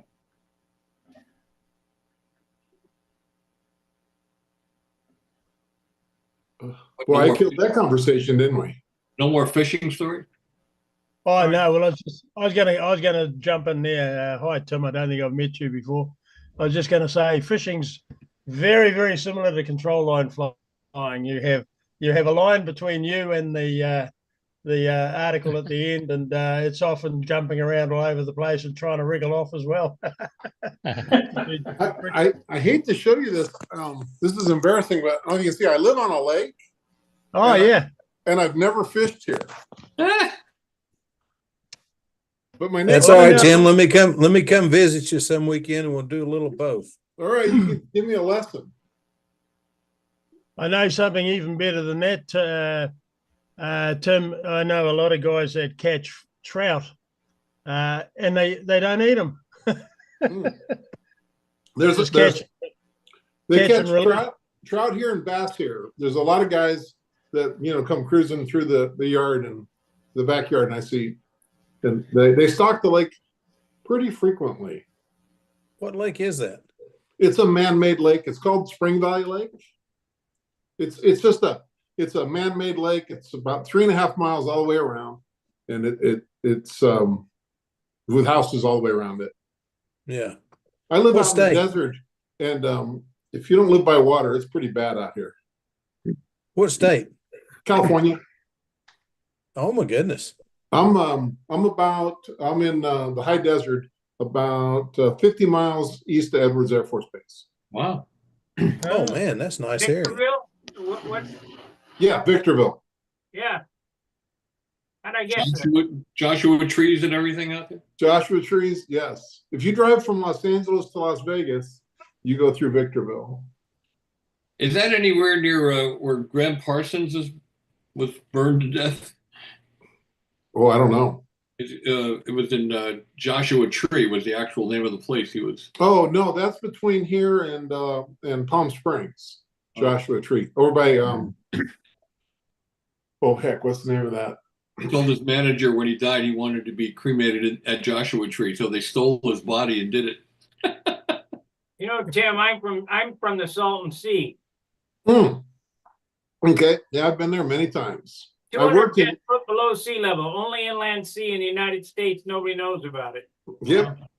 I worked in Yuma for a long time, and so my commute from here to Yuma takes you right over the Salton Sea or right next to it. Did you go up Highway 86 or 111? I normally flew. Oh, yeah. It's a 4.5 hour drive or an hour and 15-minute flight. So I try to not drive. But I went on both sides, and if you go on the north side, they made the new highway, and I don't remember the numbers, Sparky, but the north side was pretty nice, the old highway. North side is 111. Okay, yeah, so I did the 111. And you probably know the history, but it was an accident, right? Engineers were working on the Colorado River. No, and the California Aqueduct. They were working on the California Aqueduct going from the Colorado River to the Imperial Valley. And somebody made a mistake and breached the levee. And within 3 days, that whole basin filled up and they couldn't get it shut off. And that was part of the Sea of Cortez at one time. And it, made the silt down by Calexico and Mexicali and blocked that off and left a deep sink hole, It's deep. I'll look it up how big it is. It's one of the. I got to go, guys. So we'll catch you next week, eh? Nice meeting Hey, you. John, take care. Yeah, meet you again. I think it's Take care of 11 yourself. miles Good to wide, see you. 23 miles long, I think. I can't remember exactly.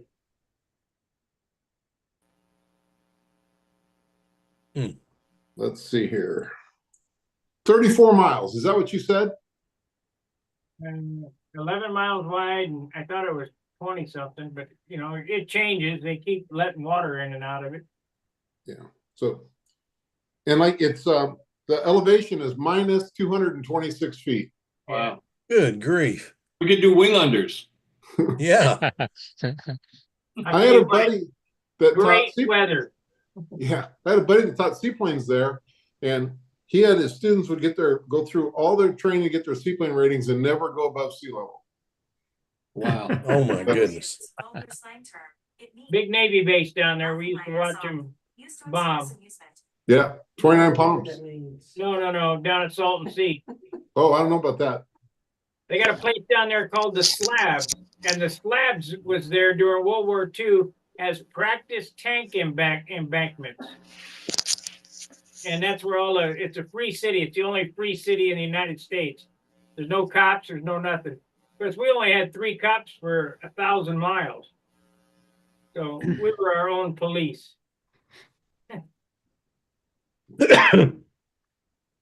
Hmm.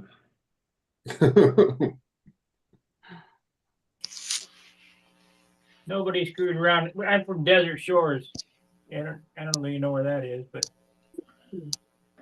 Well, back in the 1960s, maybe earlier than that, it became a very popular resort place for the rich Oh, and yeah. famous.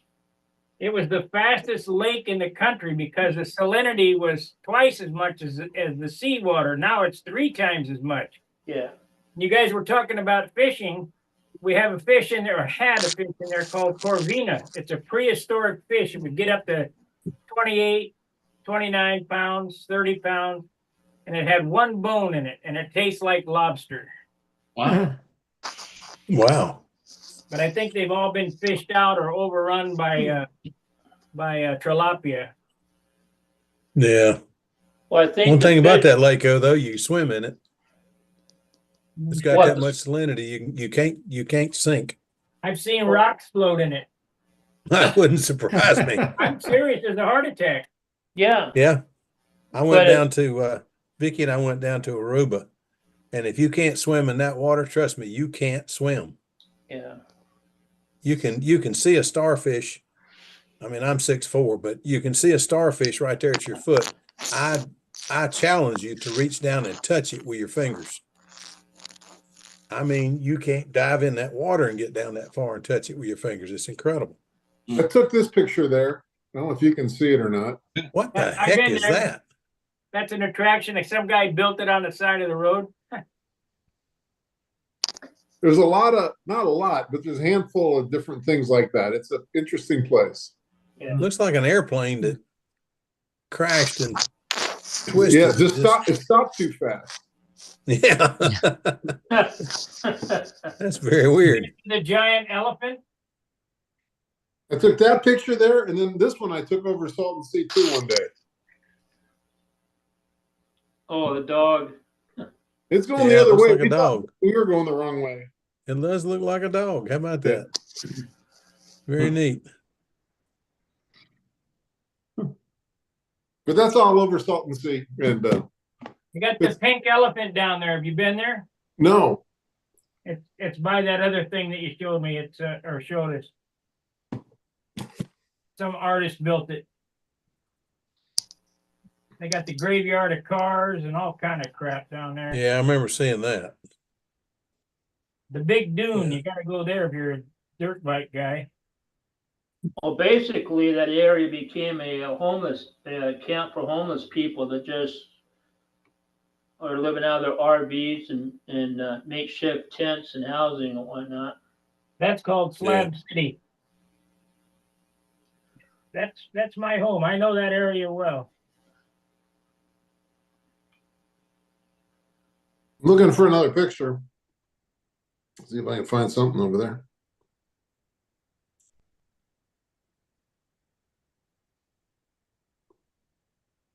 Gracious. Got Roy Lane in here now. Hey, how's everybody? All right. Hey, Roy. Everybody decides to come on when the thing's over at 9 o'clock. Of course, we got Gary. He can take over. Ah, Well, I had a T-ball game to go to, so I'm trying to hit all the bases. Looks like your ringmaster's looking good. Just getting there. Got the fillers put in last night. Got to touch them up and spray a little primer and waiting on my yellow to come in. Yeah, I've got a. There's a future got- control line behind you. Yeah, You're gonna get I've him got one flying. of those not quite that far along. You're gonna get him flying, Roy. we got him out last year. I'm gonna try to get him out tomorrow. Mike Lonke gave me a couple of trainers for him. Got him ready to go. Just got to go do it. Here's some advice my dad gave me. Don't eat the glue. Yeah, Don't smell it either. No, don't sniff the glue. It might be what's wrong with us. Sniffed too much way back. Them guys glued their last brain cell together. Yeah. Think about the 60s and some of the crap people did. It's ridiculous. Yeah. Oh, well, Keith Richards might outlive us all. that's entirely possible. Went to Jamaica and the guy says, that house up there on the hill, you know who owns that? I said, no. He said, well, I'll give you a hint. He was the lead singer for the Rolling Stones. I said, really? He said, yeah, Mick loves his smoke. He says, you go by there some days, he has some friends over. You think the place was on fire. Jeez. Oh, it was something. If you ever go to Jamaica and they tell you to be careful of the sleeping policeman, you have any idea what it would be? It's a speed hump. You Okay. go a little bit too fast and hit a speed hump, bam! Just sound like you feel like you're going to launch, and it's a speed hump. But Did that's you hear that Keith Richards married a 16-year-old girl? And the Oh, my reporter said to him, he said, what happens in case of death? He says, well, if she dies, she dies. oh my goodness. Oh Lord.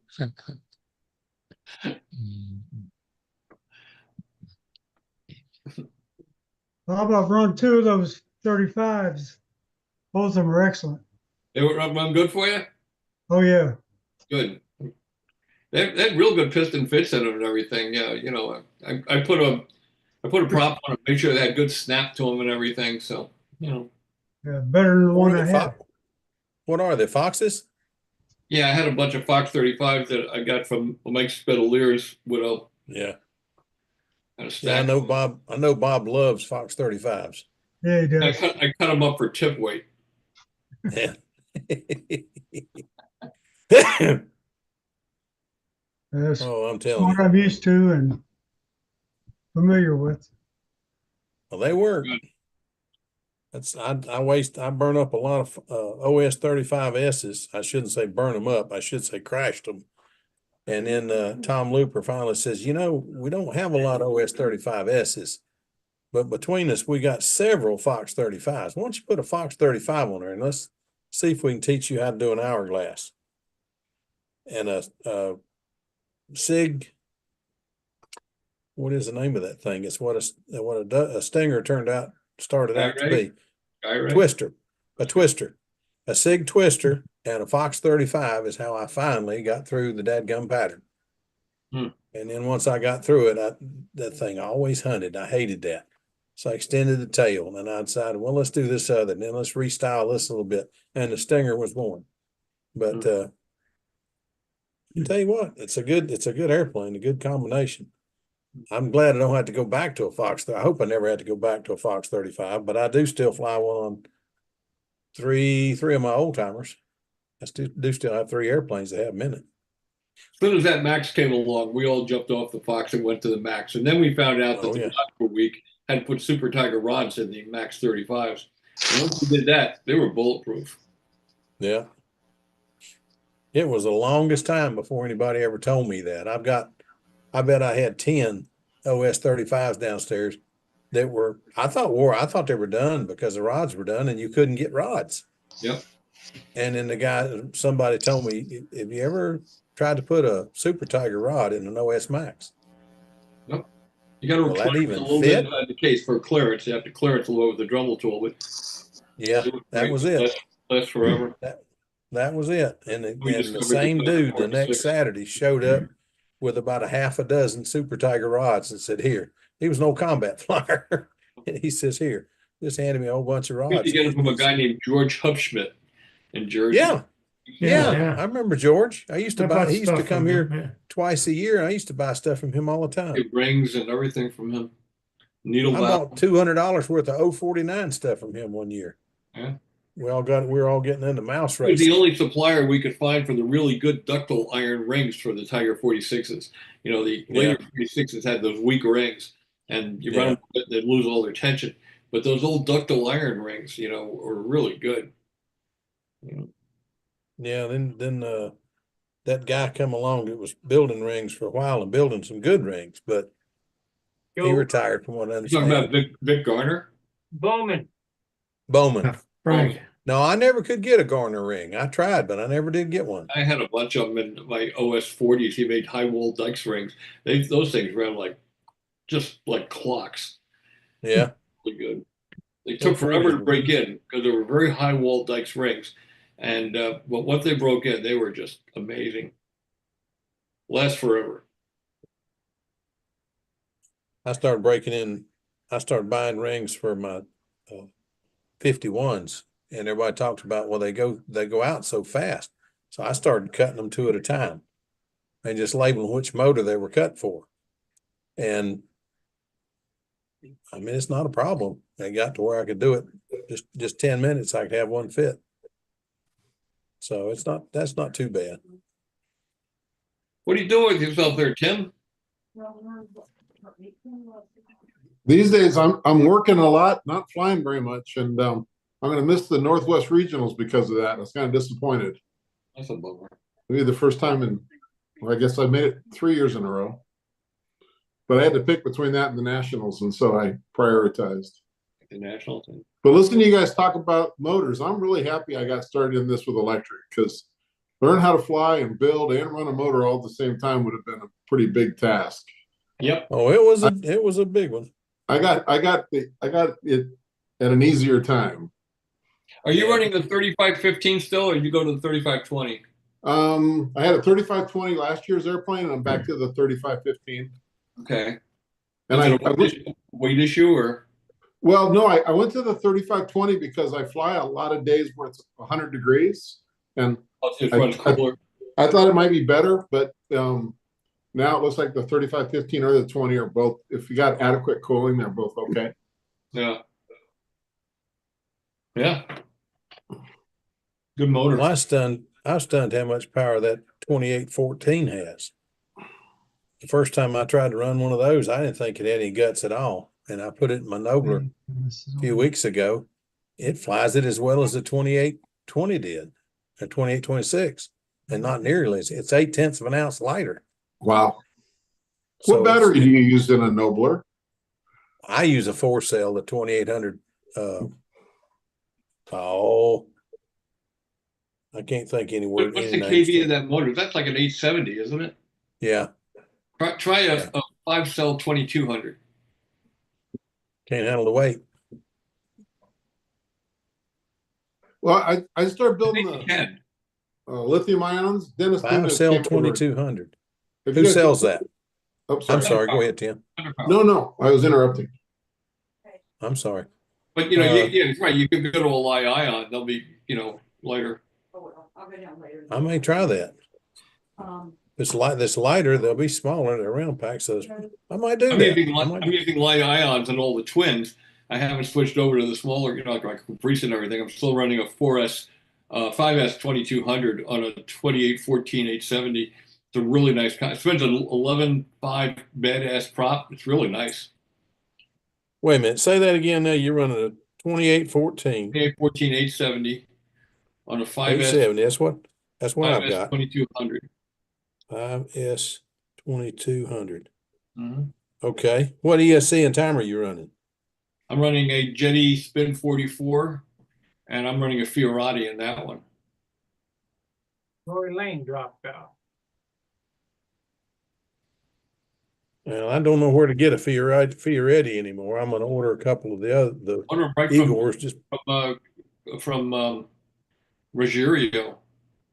I ordered 26 of them. Ruggiero Fiorati. He'll actually get them right direct. We ordered 26 of them, and we sent him a Western Union money order, and they came almost immediately. He's really good. Now, the new Igor timer is supposed to be, have all the bells and whistles. So, but I don't know how obtainium they are at the moment. Maybe Tim could fill us in on that. I don't know. I just sent them. I just ordered some, but I haven't heard back, so I don't know.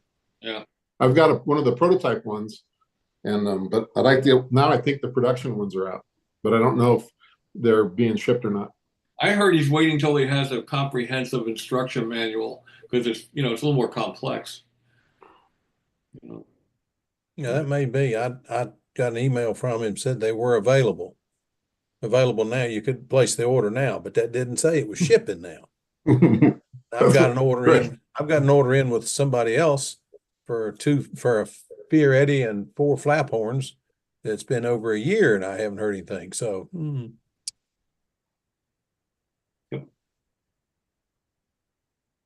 Well, Tim, I know I owed you a Impact Lost Foam cradle set, but right after you ordered that, that's when I went into maximum pain. Oh, And I was down for the whole winter. I really couldn't do anything. I just now have gotten epidural shots. I'm feeling a little better, so I'm back at the shop again. So if you still want that thing, but I got to pick your brain about what you want if you still want it. oh, sure. Yeah, I'll give you a call in the morning. And what I was saying about the batteries is Dennis Nunez wrote a pretty good article on it if you hadn't built them before. And my house is right between his house and the VSC, so he stops on both directions. And he helped me. We had an assembly line building batteries last time he came through. And the first one's pretty challenging, but they get easier after you get the process down. Using the 30 amp batteries? Yes. I haven't flown them yet. So I've got them made up for a new airplane. Rick Huff has been flying them. They work great. Right. But it'd be interesting to see how that would work in your Nobler with that lighter motor and those batteries. It could be a pretty neat combination. I'd like to try it. My Caprice is flying, like I say, it balances great. It's got a long nose, and it's balancing great with that 5S 2200. It's not that heavy, I might try that. Nobler does not have the long nose, and yeah, you should be able to. It's an ARF, and I was trying to make an ARF fly, and it was I have fought that thing tooth and nail. I can get it to fly, but to get it to fly like I want it to fly is more of a challenge than I expected. But we're getting there. A friend of mine who hasn't been in the hobby for close to 30 years, he called me up out of the blue. I hadn't talked to him in 20 years, and he wanted to get back into the hobby, but just for fun. So he wanted to build a Nobler. And he said, I heard you have a thing called a Lost Foam setup or something. I said, yeah, come on down, we'll build one. So I had a whole kit waiting for him when he walked in the door. We had the framework done in that. In one day, we built the frame. I had the shells molded. We got the shear webs in, got the shells on, and he took it home. And then, because he said he just wanted a sport flight, but he spent about 10 hours in the shop. And when he got home, he called me up. He said, you're going to hate me. He says, now I want to build a competition airplane to get back in the competition. I don't want the Nobler. So he gave me back the Nobler panels, and I finished them up. So I'm going to take that to Brodak and try to sell it out there. It's a really nice wing. It's to a Nobler? Yeah, it's a stock Nobler. I'll show you. I got a picture of it. I just finished it up. Why not? Yeah. Yeah, here it is.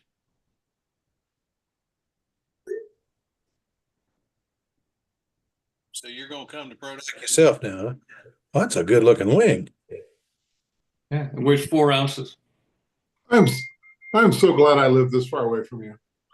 This would be Well, bad. you got an airplane, don't you? Come on, man. Tim, you know the problem with this? Tim, you know the problem with this? What's that? I'm going to Brodak. I'm going to the Brodak, and I've already got to pick some stuff up from Bob. So that could easily be twisted into. I could easily end up with that in my car. It's a nice wing, man. Let me tell you, it's really nice. I'd like to see it. I was going to show, if I still have this up. I don't have it up. I was going to show Tim my new twin. Hey, John. John Sublak, what's up? How are you, Sparky? Good. Hey, John. Howdy, guys. Hello. Good to see you. Good to see you. Where you been hiding? All over the place. All kinds of youth sports and property work. Grandpa, I understand. Yeah. So I'm in that league myself. It's slow going, but I can do just a real quick show and tell for you on my Vector 40. Hold on. There you go. which is all Monaco. So that's where I'm at. Hmm. In fact, I can maybe seek out a little advice. It's going to be difficult to monocoat the nose there, so I've got some gloss white Rust-Oleum, and I'm curious what I should do. What should I put under that paint? Well, there's a number of ways you can do it. I would just take some Z-epoxy finishing resin, brush it on, heat it, wipe it off so you still the balsa wood. And then you put on a little coat of even like spray primer, sand that, and then just shoot Duplicolor or Rust-Oleum. You know, Okay. it's All right. electric. It's electric. Oh yeah, it's electric. Yeah, Yep. then you can use that because you don't have fuel-proof issues. No, we don't have to worry about that. So That's one way of doing it. Maybe somebody else has a better way. No, that's the best way I know. all right, I appreciate that. That's helpful. Yeah. That is what I You would got one do. of them there piano stands. Where'd you get that idea?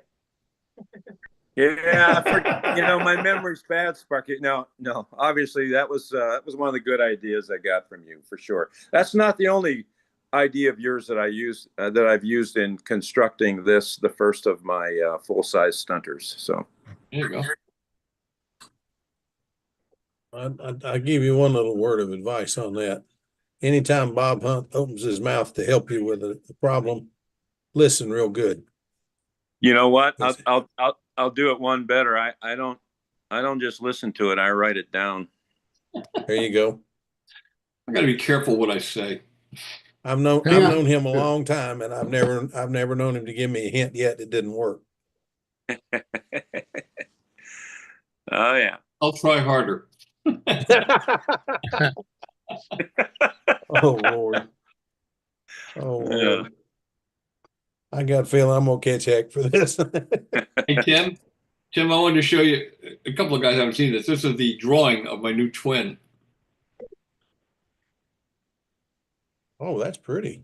Oh, yeah. Wow. Got Dark. the skull down there in the lower right. I just finished the wing. It's a fully sheeted, built-up wing, and I got the tail done, the wings done. Working on the fuselage. I should have them together in a couple of weeks. So you'll have it painted in time for Brodak. No, no. That's really nice. Thanks, man. That is nice. Well, I gotta go find For some me to food. sign off, and Gary's going to be your host. You end the stream, Gary. Okay. All right, guys. Good night. Take care, Sparky. Good night. Yes, Yeah, Sparky. good night. Hi, guys. Wow, look at There's that. a fully sheeted, built-up wing. Ooh, lots of ribs. Is that dowel? Is that a dowel in the trailing edge, or what's going on there? Is that What? square? No, it's just a molded leading edge.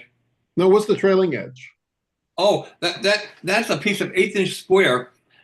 Because there's no trailing edge when you put the ribs in. I need to hold the ribs in equal spacing without flopping around until I sheet the top piece, and then I go on with the little dikes and I cut out all those pieces. It just holds spacing Oh, okay. on the ribs. Oh, okay. Have you always done that, or is that new? I'm sorry. Have you always done that, or is that new? Well, I've built a number of fully sheeted, built-up wings. I got a real big twin actually that Phil's interested in.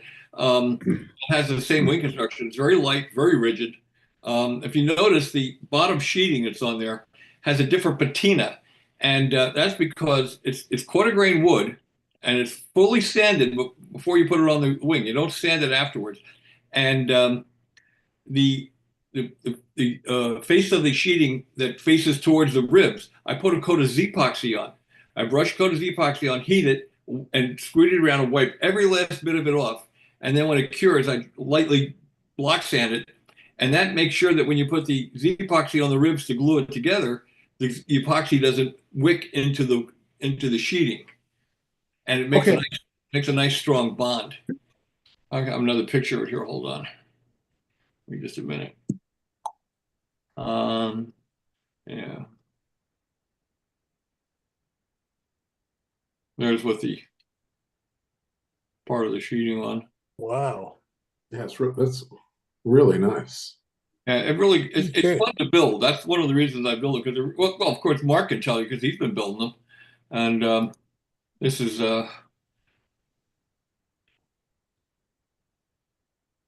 putting the sheeting on.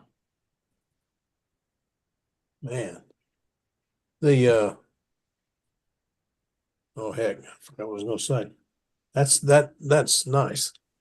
Thank you. So you put the Z-epoxy on the outside?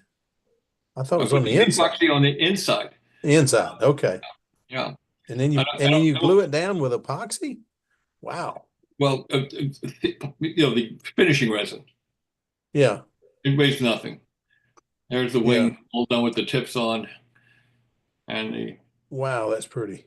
And how long does it take? How many hours are in that, Bob, for you? from start to from scratch to what you see here, Yes, probably 20. that's crazy. That's amazing. But you got to remember, I did this for a living most of my life, so I got pretty good hand speed when it comes to making this stuff. I don't have to think about the next step. I've done it a million times, So, yeah, so that's coming along. I got 3 new twins under construction. That's just one of 3. Wow. Wow. Yeah. I've got to sign off. It's nice to see you guys. And Bob, Give me I'll a call call you. tomorrow, Tim. Ken. Give me a call tomorrow. All right, be well, guys. Bye. Yes, sir. Tim. Take care. Bye. Golly, Bobby. I know you can build, but that's wild. Thank you, man. Beautiful plane. Beautiful airplane. It's I think it's the most aesthetically pleasing twin I've had yet. So Yeah. Looks cool. I like your ugly ones. What you think's ugly, apparently. you sure you want that big twin? Because if you don't want it, I'll finish it. No, I want it. All right. I've been wanting to hunt an airplane for about 30 years, and this first chance I've had to get one. So yeah, I still want it. Okay. Uh-huh. Oh Got Lord. plenty of airplanes, so that's it's a big airplane. It's 745 square inches. What's it about the size of a little bit bigger than a well, it's not much bigger. 745. A It's little not bigger much than a bigger. 747. It's not much bigger than an SV11 then. It's 750 square. Oh, it's much bigger than SV11. What? SV11s are like 670. I'm trying to figure if I can think get they are. I'm trying to figure if I can get it in my little car, if I need to bring the truck. Good size airplane. Well, I talked to Larry Drone. If I can't get it in my little car, I'll get Larry to bring it home for me.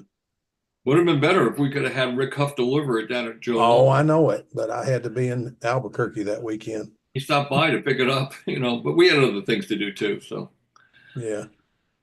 I had a lost foam cradle set for him for his new twin, a same kind of wing that you just saw, a fully sheeted built up wing. Yeah, that's neat. They're fun to build. Mark can tell you. How long did it take you to build yours, Mark? Oh, I can't remember.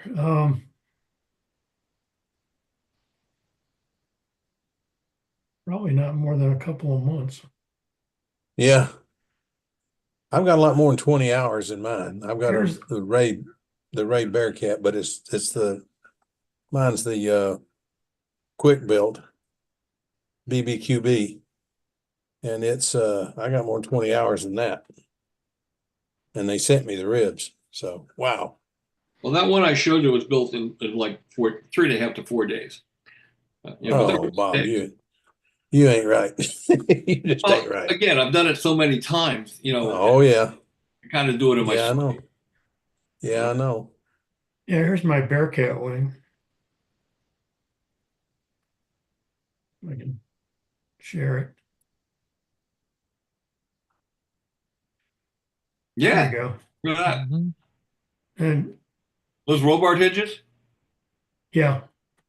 The Keith Trussell method. Just like Keith, yeah. Did you ever fly his Bearcat? No, it crashed before I got started on Bearcats. Well, I flew it, but I didn't crash it. Yeah.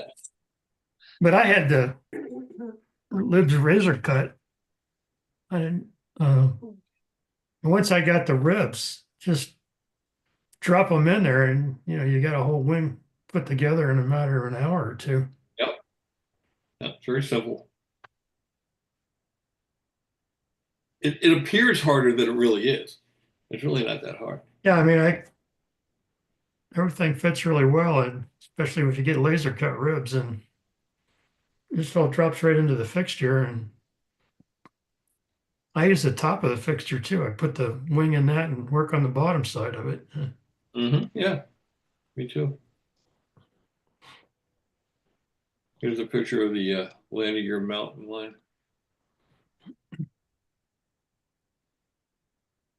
And if you notice on the inboard rear side of that landing gear mount, there's a little pinhole in the sheeting. Do you see that? Mm-hmm.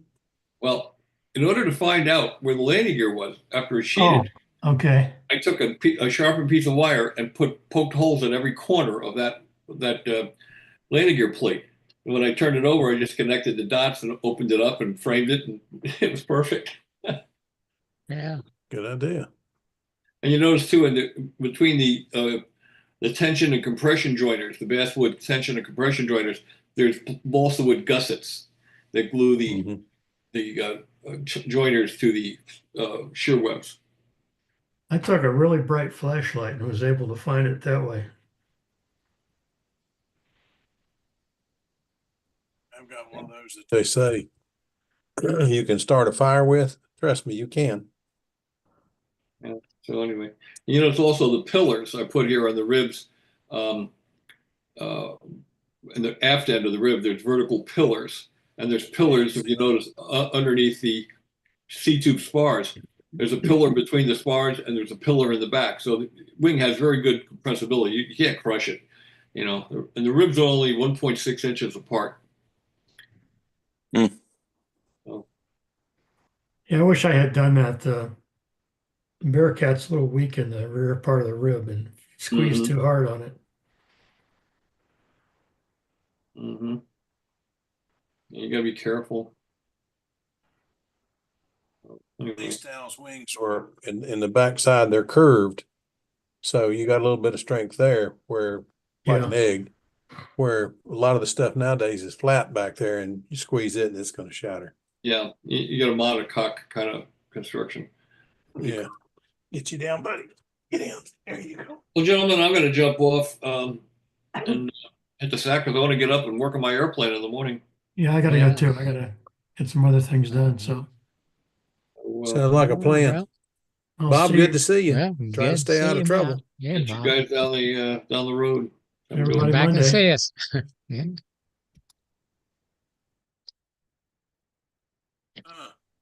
Okay.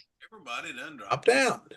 Yeah. Well, Well, I think I'm gonna get out of here in a minute too. I'm Fine, supposed to too. meet the guys that Yeah. go flying in the morning. Yeah. I Or got at least an that's early the Monday rumor. game. So If the weather Sure. holds, we're gonna go flying. So I will see you guys. What is this? This is Friday, so I'll see you guys Friday, Monday, yeah. hopefully. all righty. Gary, Good night, everybody. stay out of trouble. We know what I'm the mischief trying. a good I'm trying. single man can be. Good I've just gracious. been watching a lot of YouTubes on Jonah down there. Oh man, I'm telling you, I hate I Boy. missed that this year. Yeah. That's always a fun deal. And if you can make it one year, that's almost as much. I think it's more fun than the Nats. That's not as much fun as Brodak, but I think it's more fun than the Nats. The Nats is all worry and nervous and, am I going to make it? Am I going to make it? And Joe Knoll is just fun. It's just, Oh, yeah. it's just so much Yeah. fun. It's ridiculous. And you can learn so much because everybody down there, the week that we're down there, the 3-4 days that we're down there, it's all stunt people. So, I mean, they're there to try to help you. And people that you think are your competitors will come up and tell you how to do something. Damn, I never thought of doing it that way. And it's just amazing. I learned an awful lot down there. But anyway, you guys take care of yourself. Have a good Yeah. weekend. And we'll see you Monday, I hope.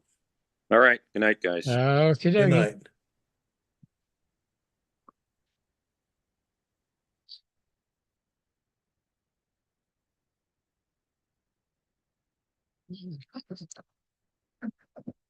Yeah, all of this left there, Christine.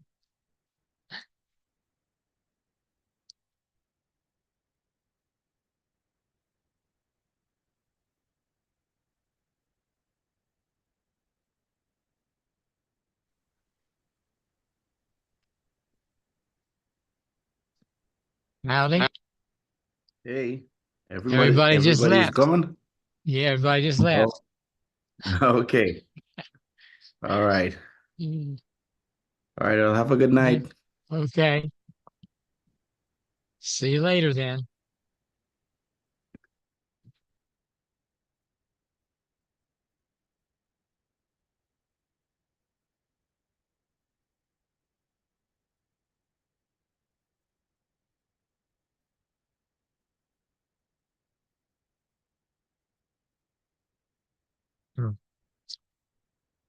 Well, all you YouTubers out there, I guess Sparky left you on, so